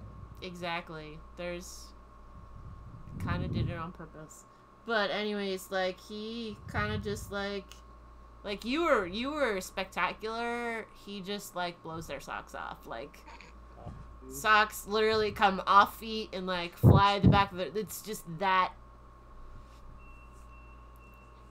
Like there, he gets the crowd. He knows how to work the crowd. He's like throwing in jabs and like getting him like rolling. He's yeah.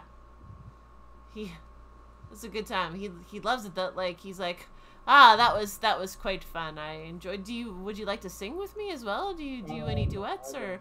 I'm an awful singer. He should never sing. Yeah. See. Kind of a weird fate for a bard, but would you like to accompany me as I play?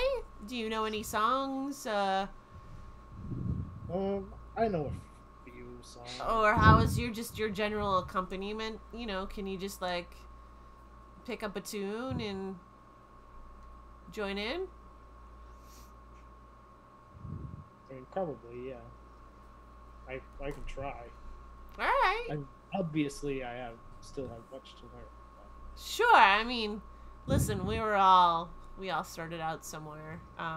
He's still sitting in his chair, but he you know, has his harp, and he's like, Aranari, would you like to also join? I think that would be a great this is a great opportunity for just, you know, some music to be played. I gotta find her. Yeah, okay, but how good's Aranari at playing? Oh, she's pretty good at playing. Am I the worst one up here? Yes. She's not that. You mean like level wise? I mean like playing skill wise. I mean her playing skill's pretty good. It's not on the same level as his, but it's pretty good. Yeah, but is it better than mine? I don't know. How would I know? I don't know. I mean... You'll have to find out. Right? Like... Does it seem like she's better or worse at playing than I am? What instrument does she play? She plays... Oh, she has so many choices. But she picks out her schwam. Schwarm? Yeah. Is that I like don't a know. horn? No, I think, maybe...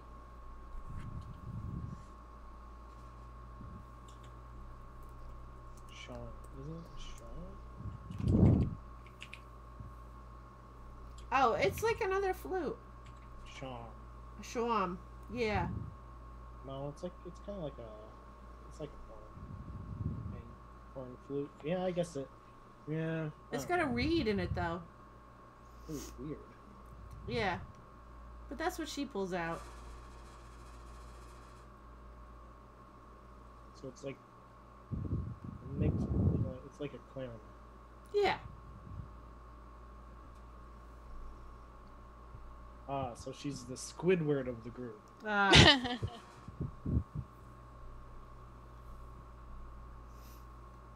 Yes, she starts playing. They both sound pretty good.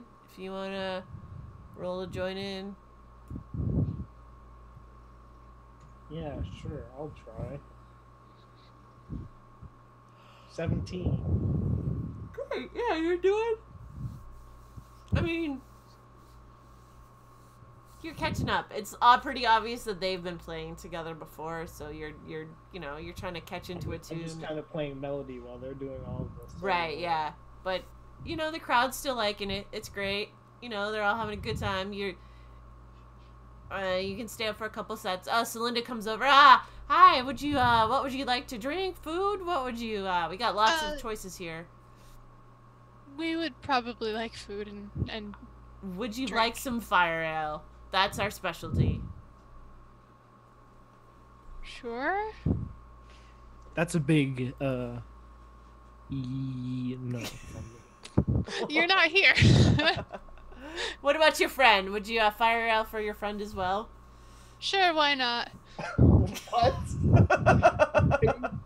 Are you serious? I am very... Why? You're not here. I'm just being nice for once and trying... Oh, for Tippy. No, for you. I don't even know where Tippy is at this point. Tippy... I don't understand. You do remember the last time I got drunk, right? I don't think one drink will get you that drunk. Okay. Anyways.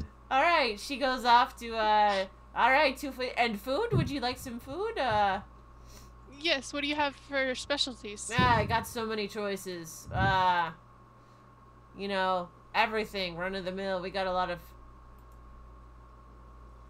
options here. So, is there something you look for in special? You got vegan, you got gluten-free, we got, steak and potatoes, soup,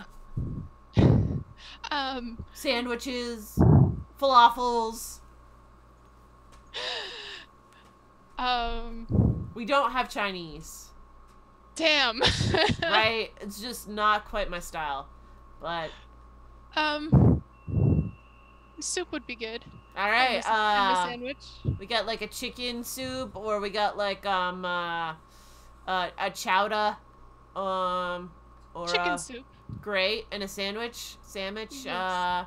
Liverwurst. We got turkey. We got Turkey. some ham. Turkey would be good. Or vegetable turkey. Okay, great. Yeah. What about for your friends?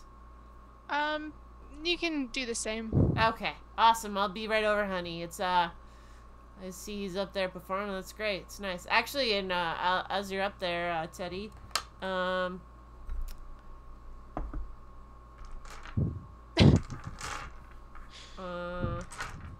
don't like dice roll. I know, right? It's a 50-50 shot whether it's good or bad. you get like And it's usually bad. 4 silver pieces for performing. Actually, 4 silver pieces. 1 gold piece. Yeah, I mean, like, kind of like split it up afterwards and stuff. Big money. Right? But yeah, the crowd is like loving it, and you know, you guys have a good time. You do a couple sets. Your fire ale comes over, Kyphira. You got fire ale and your sandwich and your soup. Yep. Teddy, you do a couple rounds. And Terralnud is like, well, probably give it a couple more, and then I can do your vampire song. I don't know if you welcome to keep playing. You can go have a bite if you want. Yeah, I'm kind of hungry from that. Yes. Well, I will. You know, feel free to come back. You're a great player. You're doing all right. All right. So you go over to your to Kyphira's table there. I ordered you food. I see you've already ordered me food. It's very generous of you. I mean, unless you haven't already paid, which would mean that I still have to pay for my own food, which is kind I mean, I could pay. not I don't. as generous, but still kind of generous. Well, I haven't paid yet, no, but I mean, I don't mind paying for our lunch.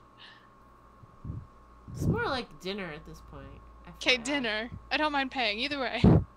Whatever. And what's in this cup? Fire ale? Okay, no. Sorry about that. That's a big no for me. You can drink it. Oh, good. Guess I have 2 fire ale. Yeah. So roll a Constitution saving throw. Oh God. Yeah. No, I thought it was funny because it's pretty insta-potent shit. Natural 1. Like the first.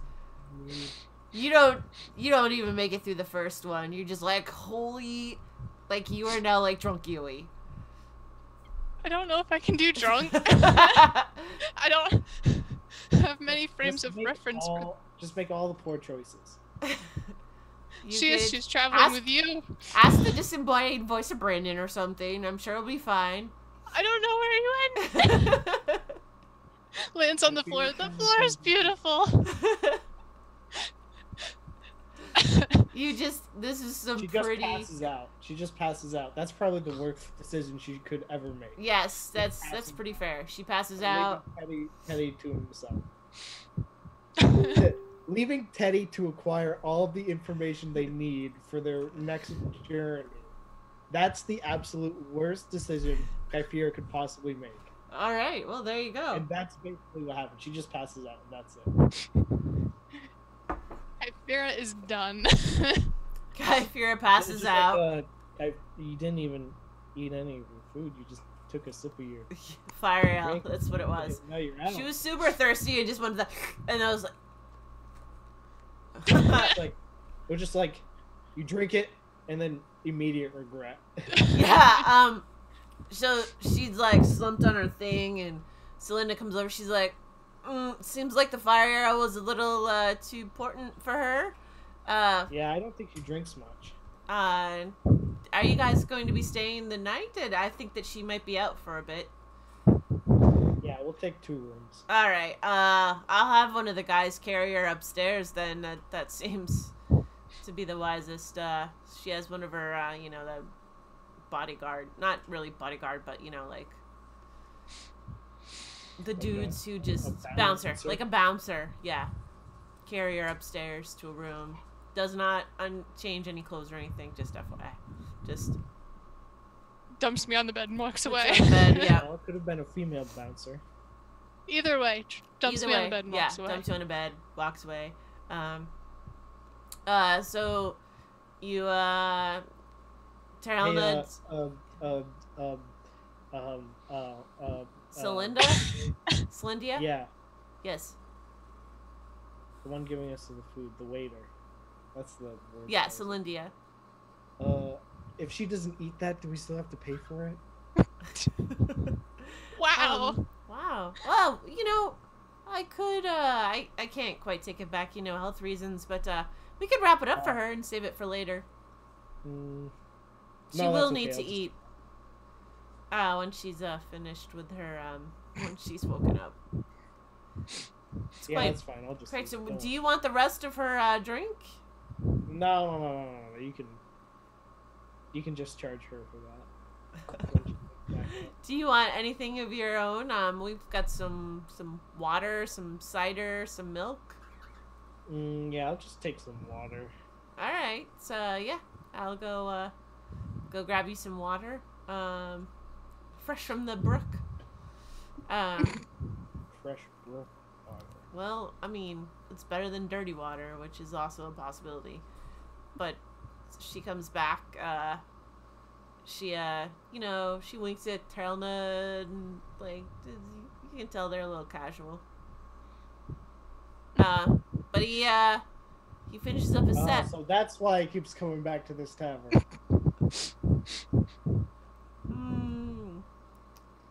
I mean, you don't know, but maybe. But Steve, insight check. Thank you very much. Who are you insight checking? The DM? The wink. Oh, the wink. That's a solid 8. You can't. I mean, you can't quite tell. You think in your head that they definitely have a thing going on. So that's why he keeps coming back to this. Right. That's yes. You have decided that that's definitely the reason. I figured it all out. Yes. So he's like, "Oh, all right. It's time for the request. The story of Henry versus Coeli. Just as a general note, this particular song dates back to the Jayakite, so quite a number of years before the incident even. Many of you know that Jayakite roamed and had cities and villages and towns all over this land, up to the Tekka Mountains and up the Serenity Desert and into the mountains of Era's Death. They had a very large population of people. They kind of disappeared. No one really is clear as to like fully what happened. Of course, you know that my friend, our famous friend Karn, has done a lot of research onto the Jayakite, but this is lots more speculative about about an incident with a vampire who was roaming, and how they defeated him. And so I'm not gonna even pretend to sing a song. I didn't even write one, but I'm not even gonna pretend. Counter spell! Baby, don't hurt me! Don't hurt me! No more. That's what you get from me. But it starts off talking about how a village was attacked, and there weren't any survivors, and people were very confused as to what happened to them, and that something was spreading, and they ended up kind of realizing that it was someone who was undead, and they kind of named him they called it a vampire. He had quite a few people who he turned, and they were all following him. They were kind of ravaging cities, killing people, and turning some. They were at a loss as to what to do. Henry I'm just trying to think of something funny to say about Henry, but I'm just really Henry was just a young boy at the time when Coeli first started attacking. At the time, he was playing Slamwich with his family, his siblings. It was a very rousing game. And in the midst of a double-decker, I'm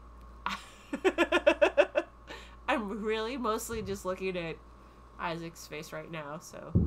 Okay, in the midst of a double-decker, which is a thing in the game, the Coeli attacked and killed his family. He was able to escape, although he was quite young. He was maybe 10 at the time, and so he ended up in a town of fighters, where he trained to, he was involved with the people who were trying to come up with a plan to defeat the vampire, which had taken over a considerable amount of land through what is now Kiatan up through Zhao, that like whole western region, and kind of encroaching onto Tarsia. But Henry was down in Sineth, and I feel like there's a lot of big things you could be making reference to, like how in this town, how he was trained by some of his long lost cousins.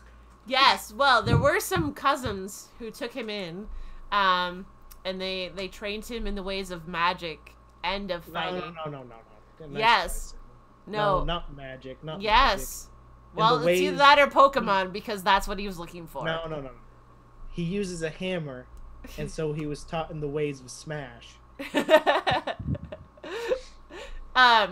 Actually, so the I gotta go back and like think about. Okay, so he was actually south. He was from a town that like doesn't exist anymore. In the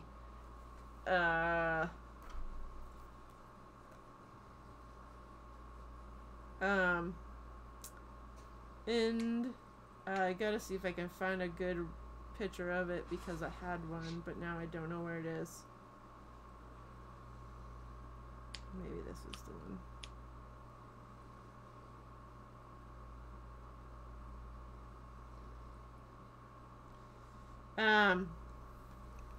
Down where the ISC is now, so because this took place before the incident or the event, whatever, I never really came up with a good name for it. The city that he was in was located kind of in the lowlands in what is now the ISC. He with his cousins, his 1, 2, 3, 4, 5. 5 cousins. There was one cousin that he didn't really ever meet ever. Like that cousin had kind of moved away already and was like really kind of estranged. It was a difficult situation. But anyways, with his 1, 2, 3, 5 cousins. So 3 boys and a girl. They're all quite older, but they helped him out. They helped him 3 boys. No, 4 boys. Yeah. And 1 girl. They helped him on the one side of the family that happened to be located in the town. Yes. The other side had there was a lot of other people who were just like mentally supporting him, but not. Yeah. These cousins were older, so they were a little bit more helpful to him because he was younger. They ended up crafting some magical armor that was useful in kind of repelling the vampire. And they also had a few items that they made. There definitely seems to have been some kind of sword and perhaps a bow and arrow that they or a crossbow. Seems like the history is a little bit skeevy right there. But some kind of magical like weapons that they had created to defeat Coeli.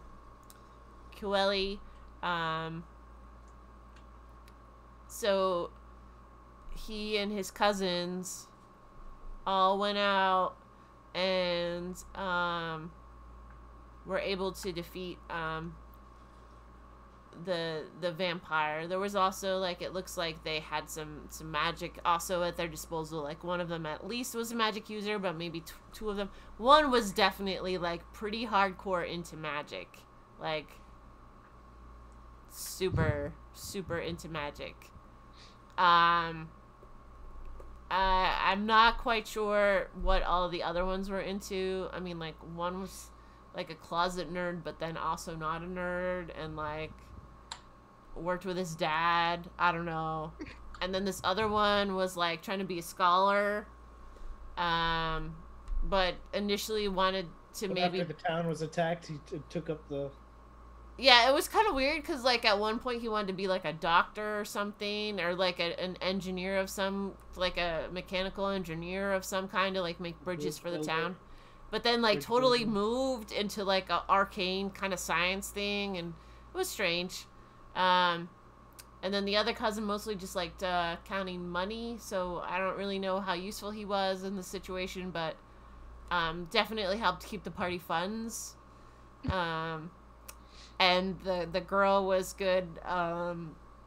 She was just very athletic, actually.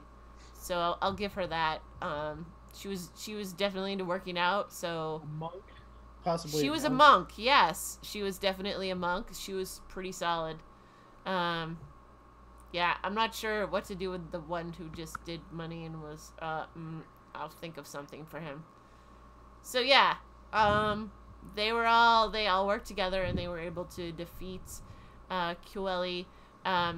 If I say Quelly right, it kind of sounds like Kelly. Quelly. Right? So that's like his whole like counter would probably be a wizard. And what? Then the other spell user would probably be like a warlock. Ooh, definitely the one that I'm thinking of as a magic user, I feel like is a warlock. Or a sorcerer. Ooh, sorcerer! Sorcerers are more like, are kind of like bards. In the sense, they use their charismatic aptitude to make spells happen and stuff. I feel like he's a sorcerer. I feel like that's like... And I don't know what to do about that and then you other... have a monk. And so you have a wizard, a monk, a sorcerer, an accountant. No, well, the accountant turned into the wizard. I think we called the accountant the wizard. He's very intelligent. Because he's very intelligent, and wizards are based off of intelligence. Okay. So what about the other two cousins? The other two? Oh, Thank you. That's real. That's. I feel like one of them should definitely, like, we need a fighter of some, maybe a cleric, and we need or a druid, and a fighter. I'm not feeling a druid or. Right? Yeah, just darn those druids. Damn Ruin druids. everything. I just Maybe you could go warrior, for one, the more learned. Scholarly one. Ooh. And then maybe just go, I don't know, barbarian for the last one, just because he has no like hardly any learned knowledge, and he learned everything from his parents, and yeah, that makes sense. I feel like no, well, maybe cleric for the one who was at one. For one fleeting moment was like, maybe I'll be a doctor, but then changed his mind. Maybe. Because I feel like right, like a cleric fighter, because you kind of need that. A cleric and then a fighter, yeah, that makes sense. Something like that, you know, like. So yeah, like that's the whole story that he. They were already nearly as famous as the Trace Warriors or whatever. Yeah, well, what you kind of find out is that Terrelnud is like the top scholar about the history of the Trace Warriors, like that piece. He's just like that is the thing he focuses on the most. But he does know a lot of other like history, so he knows that one. But he's like, yeah, so like, you know, like historically in the Jayakite, like these are like some of the most famous people. If it was many years before the Trace Warriors or the incident, maybe this group of people were the famous, the very powerful, famous before maybe they taught the Trace Warriors everything they knew, you know what I mean? That's the group that the Trace Warriors aspired to be like. Oh, right, yeah, when something they were, sort of. when they were beginning and stuff. I mean, like, he's like, I know that when I went adventuring, like, we wanted to be as cool as these guys. Well, I mean, Turnald is like after Trace Warriors, so. Yes, he is. He's just saying when like, he adventures, he'd want to be like the Trace Warriors because they're the more prominent group. Well, it's slightly different story. He's like, if you want to like go into that one, we can go into that one. That's a whole different like.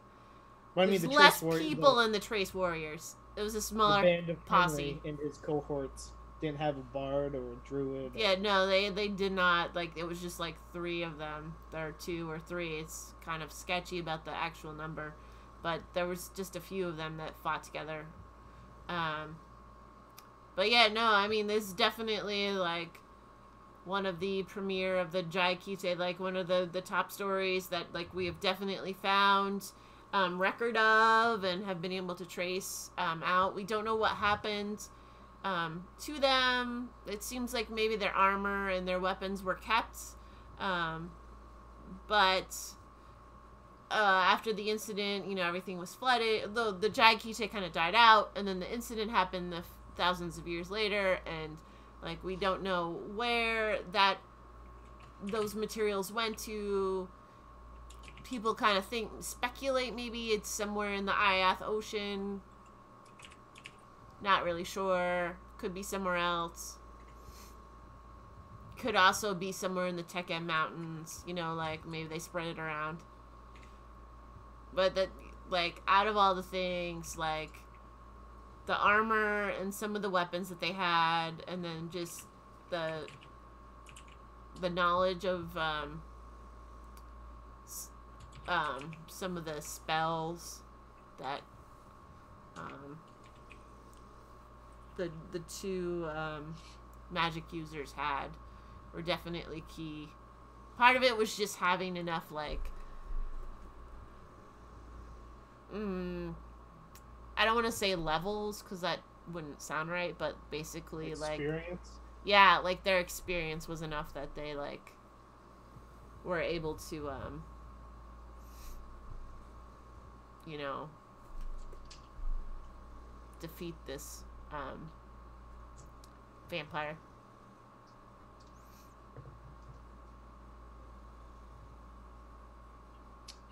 It's a pretty good story. It's pretty solid. I wonder what all the names for all the other members in the group. Well, one of them was named No. Oh, you guys. One of them was named Isaac Jameson. Ooh, that's tough. That's the same name as the vampire. I know, that's really odd. Maybe maybe in his fight with the vampire, the vampire turned him. One of them was named Nickel Pickle. Okay, these names aren't very good. Yeah, one of them was named Trefoil, and the other one was named Stinky. Ooh, Trefoil might actually be a good name. Poor Janelle is just like, this just turned into like a weird side deviation conversation. It happens. And if she hadn't gotten drunk... Whatever. Yeah, it's not my fault. I thought she would have turned down the fire ale. Yeah, I don't know. I was like, what? I was waiting for the no, I'll take some water. But okay. I don't know. Something different. It's fair. I should write down vampire killing weapons and armor. That's what I need. Great. I'm gonna have none of the information later.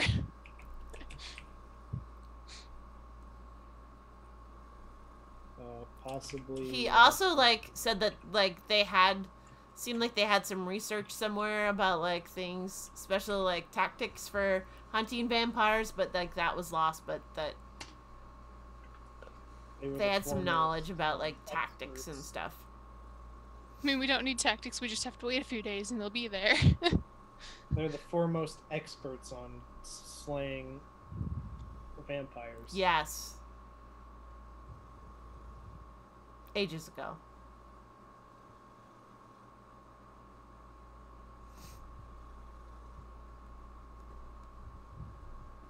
You can call them the ultimate smash bros. Yeah, so he finishes his song and he's, you know, whatever. He just says, "Hey, Teddy, what do you have plans? What are your plans for the future, I guess? Do you have plans?" I'm trying to get a band together. You know, I've already come up with the perfect name. Oh, please tell me. Okay. Okay, you ready for this? Yeah. It's great. Okay. It's Teddy's traveling troupe of troubadours and magical minstrels of mesmerizing musical merit. I love it. How many? You need to get some players with you, but yeah, working on it. That's lovely. The person that I came in with, who's already gone to sleep, it seems, is learning. I think the pan flute. I think I gave her a pan flute. Yes. So you gotta start somewhere, you know. Right. No, it's true. Everyone starts somewhere. I started somewhere. Then I went somewhere. Everyone starts somewhere. It's fair. So where are you off to now? After you've are you hunting a vampire? Or are you? I mean, hunted. It's pretty much the same thing, isn't it?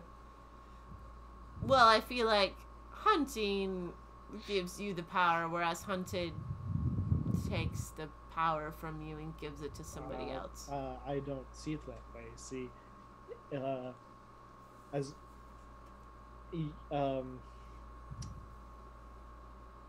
you could set an ambush. You could. It's basically the same thing. See, as long as you know that you're being hunted, then you're also hunting. That's fair. That's quite fair. Are there any other songs you wish to hear? No, it was really just the one? Just the one. Well, I'm pretty much here every day. You don't go adventuring anymore? Or were you ever an adventurer? I was an adventurer, actually. My friends and I, we traveled quite extensively, up into the to the mountains. I just want to say this other map. The mountains just below Sorian, into a little bit of Sorian, and into almost the whole of the continent at one time. Actually, yeah, so we did some adventuring, but and then that's when Aranari speaks up, like, because he just kind of like, she's like, actually, he and his friends were the ones who fought back Exchangthier, but unfortunately, Exchange exchange year. Like, I came up with a bad name. Whatever. I mentioned him before. The wizard? Yeah, the wizard. Oh. I might not have been paying attention. That Nalamar was telling us about as we were walking the last whatever mile. Cool. She's like, actually, he and his friends were the ones, and he's like, Aranari, that's just not, it's not a big deal. But a number of us, it was a very intense battle, and you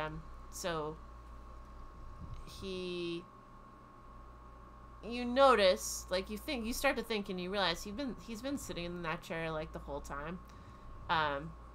He's like, Aranari, go. And she brings over 2 crutches, and, like, he's able to, like, stand. He's like, unfortunately, Hey, it's not funny to laugh at a cripple. part of the bad disembodied voice. part of what happened, part of that battle, I was wounded quite severely, and I'm no longer able to go adventuring like I was before. And you still got your hands. I still have my hands, and I can still have my voice. And Celinda is a very good friend who's known me for my whole life. So we've come up with an arrangement so that I can still perform and make money and kind of live the rest of my life, because I can't travel anymore. It's a little bit hard. You know, what? You said you were pretty well versed with the Trace Warriors, right? Yes, I am. It's I did a lot of research on that. From one bard to another. And, sings how you're very well bard. Good playing. I'll give you a little tip. If you happen to go to the temple of the Dalai Lama, yes. There's a little girl there named Zimia. Yes. I'm sure if you tell her that Teddy sent you, she'd be more than, you're a friend of Teddy. She'd be more than happy to humor you, and she has the ability to talk to Ruth Genia. Ah, that happened before the Trace Warriors. Ruth Genia? Yes. Rethjuna, yes. Rethjuna happened before the Trace Warriors. I thought she was a Trace Warrior. No, the Trace Warriors. He says, "Let me just explain to you. The Trace Warriors." I thought she was a Trace Warrior. No, she defeated the evil, the Red Dragon, and encased him. You've got so many famous adventurers in this world. Well, but think about it. Just remember, she fought Zadre, the hungry, I believe, and we're not quite sure what happened to him, but she had a group that fought with her. They also were quite famous, but the Battle of the Trace Warriors, the reason it's called the Battle of the Trace Warriors is because there were 3 people involved, or 2, kind of depends on, like, there's a little bit of intrigue about that, but there was the evil wizard Maduviar, and the Trace, the Lake of the Trace Warriors was created when the dragon impacted into the ground with the people who were fighting with it, and that impact created enough of a crater to, like, make a lake, and then that's what, like, made the river the river down started to, like, flow, and then it expanded what is now the ISC, which used to just be several smaller lakes that were in a valley, and the influx of the water from the Lake of the Trace Warriors expanded that lake, kind of pulled it out. Oh, well, if you'd like to know anything about Rithgenia's party, she'd probably be more than welcome to tell you. Well, if you tell thank her you. that you're Yes. I would love to definitely talk with her. And, you know, I'm curious to know where you're off to next, when you decide. It's perhaps late, so maybe we should all just go to bed. I know that I'm tired. It's been playing all night. I'll be back here in the morning. I don't play all morning, but I do, you know, entertain guests and such and kind of hang out.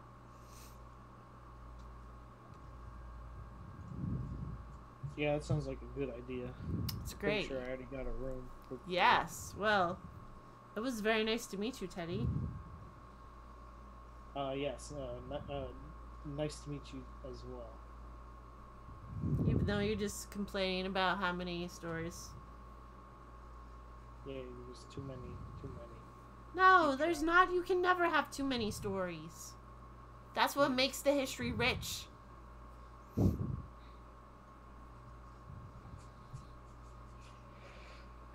Just wait until I come up with the gods. Oh boy. It's gonna be rough. Right? All the more reason to just not remember them.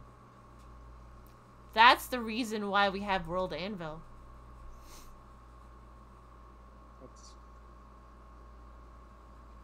I don't know.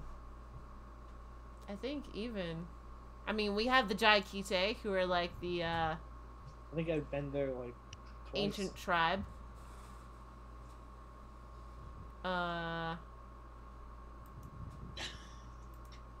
Where's the rest? Are the Trace Warriors... No, so the Trace... Is Rithgenia before or after... Before the Battle of the Trace Warriors.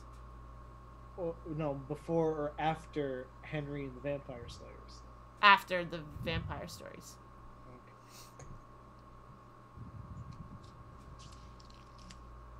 Oh, this is the Legend of the Trace Warriors. The story of Meduviar and Exchange Theater. That's not right, though. Teddy goes to his room and sleeps. Yeah, I bet he does. Oh, well, I mean, how many hours can I get in reading the book? I mean, it's pretty late. So, like an hour? Yeah. I gotta change the names on this because that guy's a bad guy. But also, fun fact, after, at the time of the Battle of the Trace Warriors, that's also when the moon was split into 3 moons. Wait, there are 3 moons? There are 3 moons. Why weren't we told about this earlier? I actually have known that. I just kind of forgot to mention to you that there are 3 moons. And you know, you have to, on the World Anvil site, you have 2 pages named the same thing, but they have different information. Really? For which one? It's like the Legend of the Trace Warriors. There's 2 of those pages, but it's 2 pages of, although about the same thing, it's different information on both pages. Ooh, interesting. Just so you know. Let's pull that up there. I did just notice that I had 2. It looks like I even have 3. No, I only noticed 2. Listen. You're not doing it like I'm doing it and writing everything at 1 o'clock in the morning, are you? Probably. This one doesn't even have words that were finished. Oh, so they admitted my aunt. Oh, did they? Yep. My mom texted me a little while ago.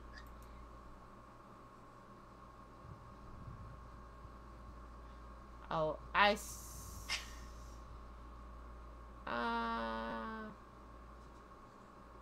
think it's different types of articles that all kind of, I just need to kind of like,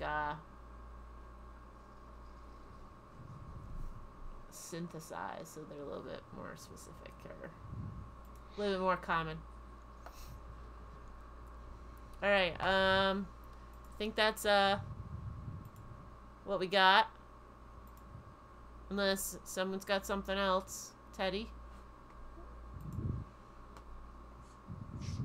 Quick question. What does the doorknob do? Oh, I think I it can just send makes in the a stuff door. tomorrow. It just makes a door, but it disappears after you make it. Yeah, I put the thing in the same document that you had So shared it to makes me. a doorway, but when I walk through, do I still keep the doorknob or? No, it's a one-use kind of deal. What? Yep. That's boring. Yep. I don't know. That's just what it said.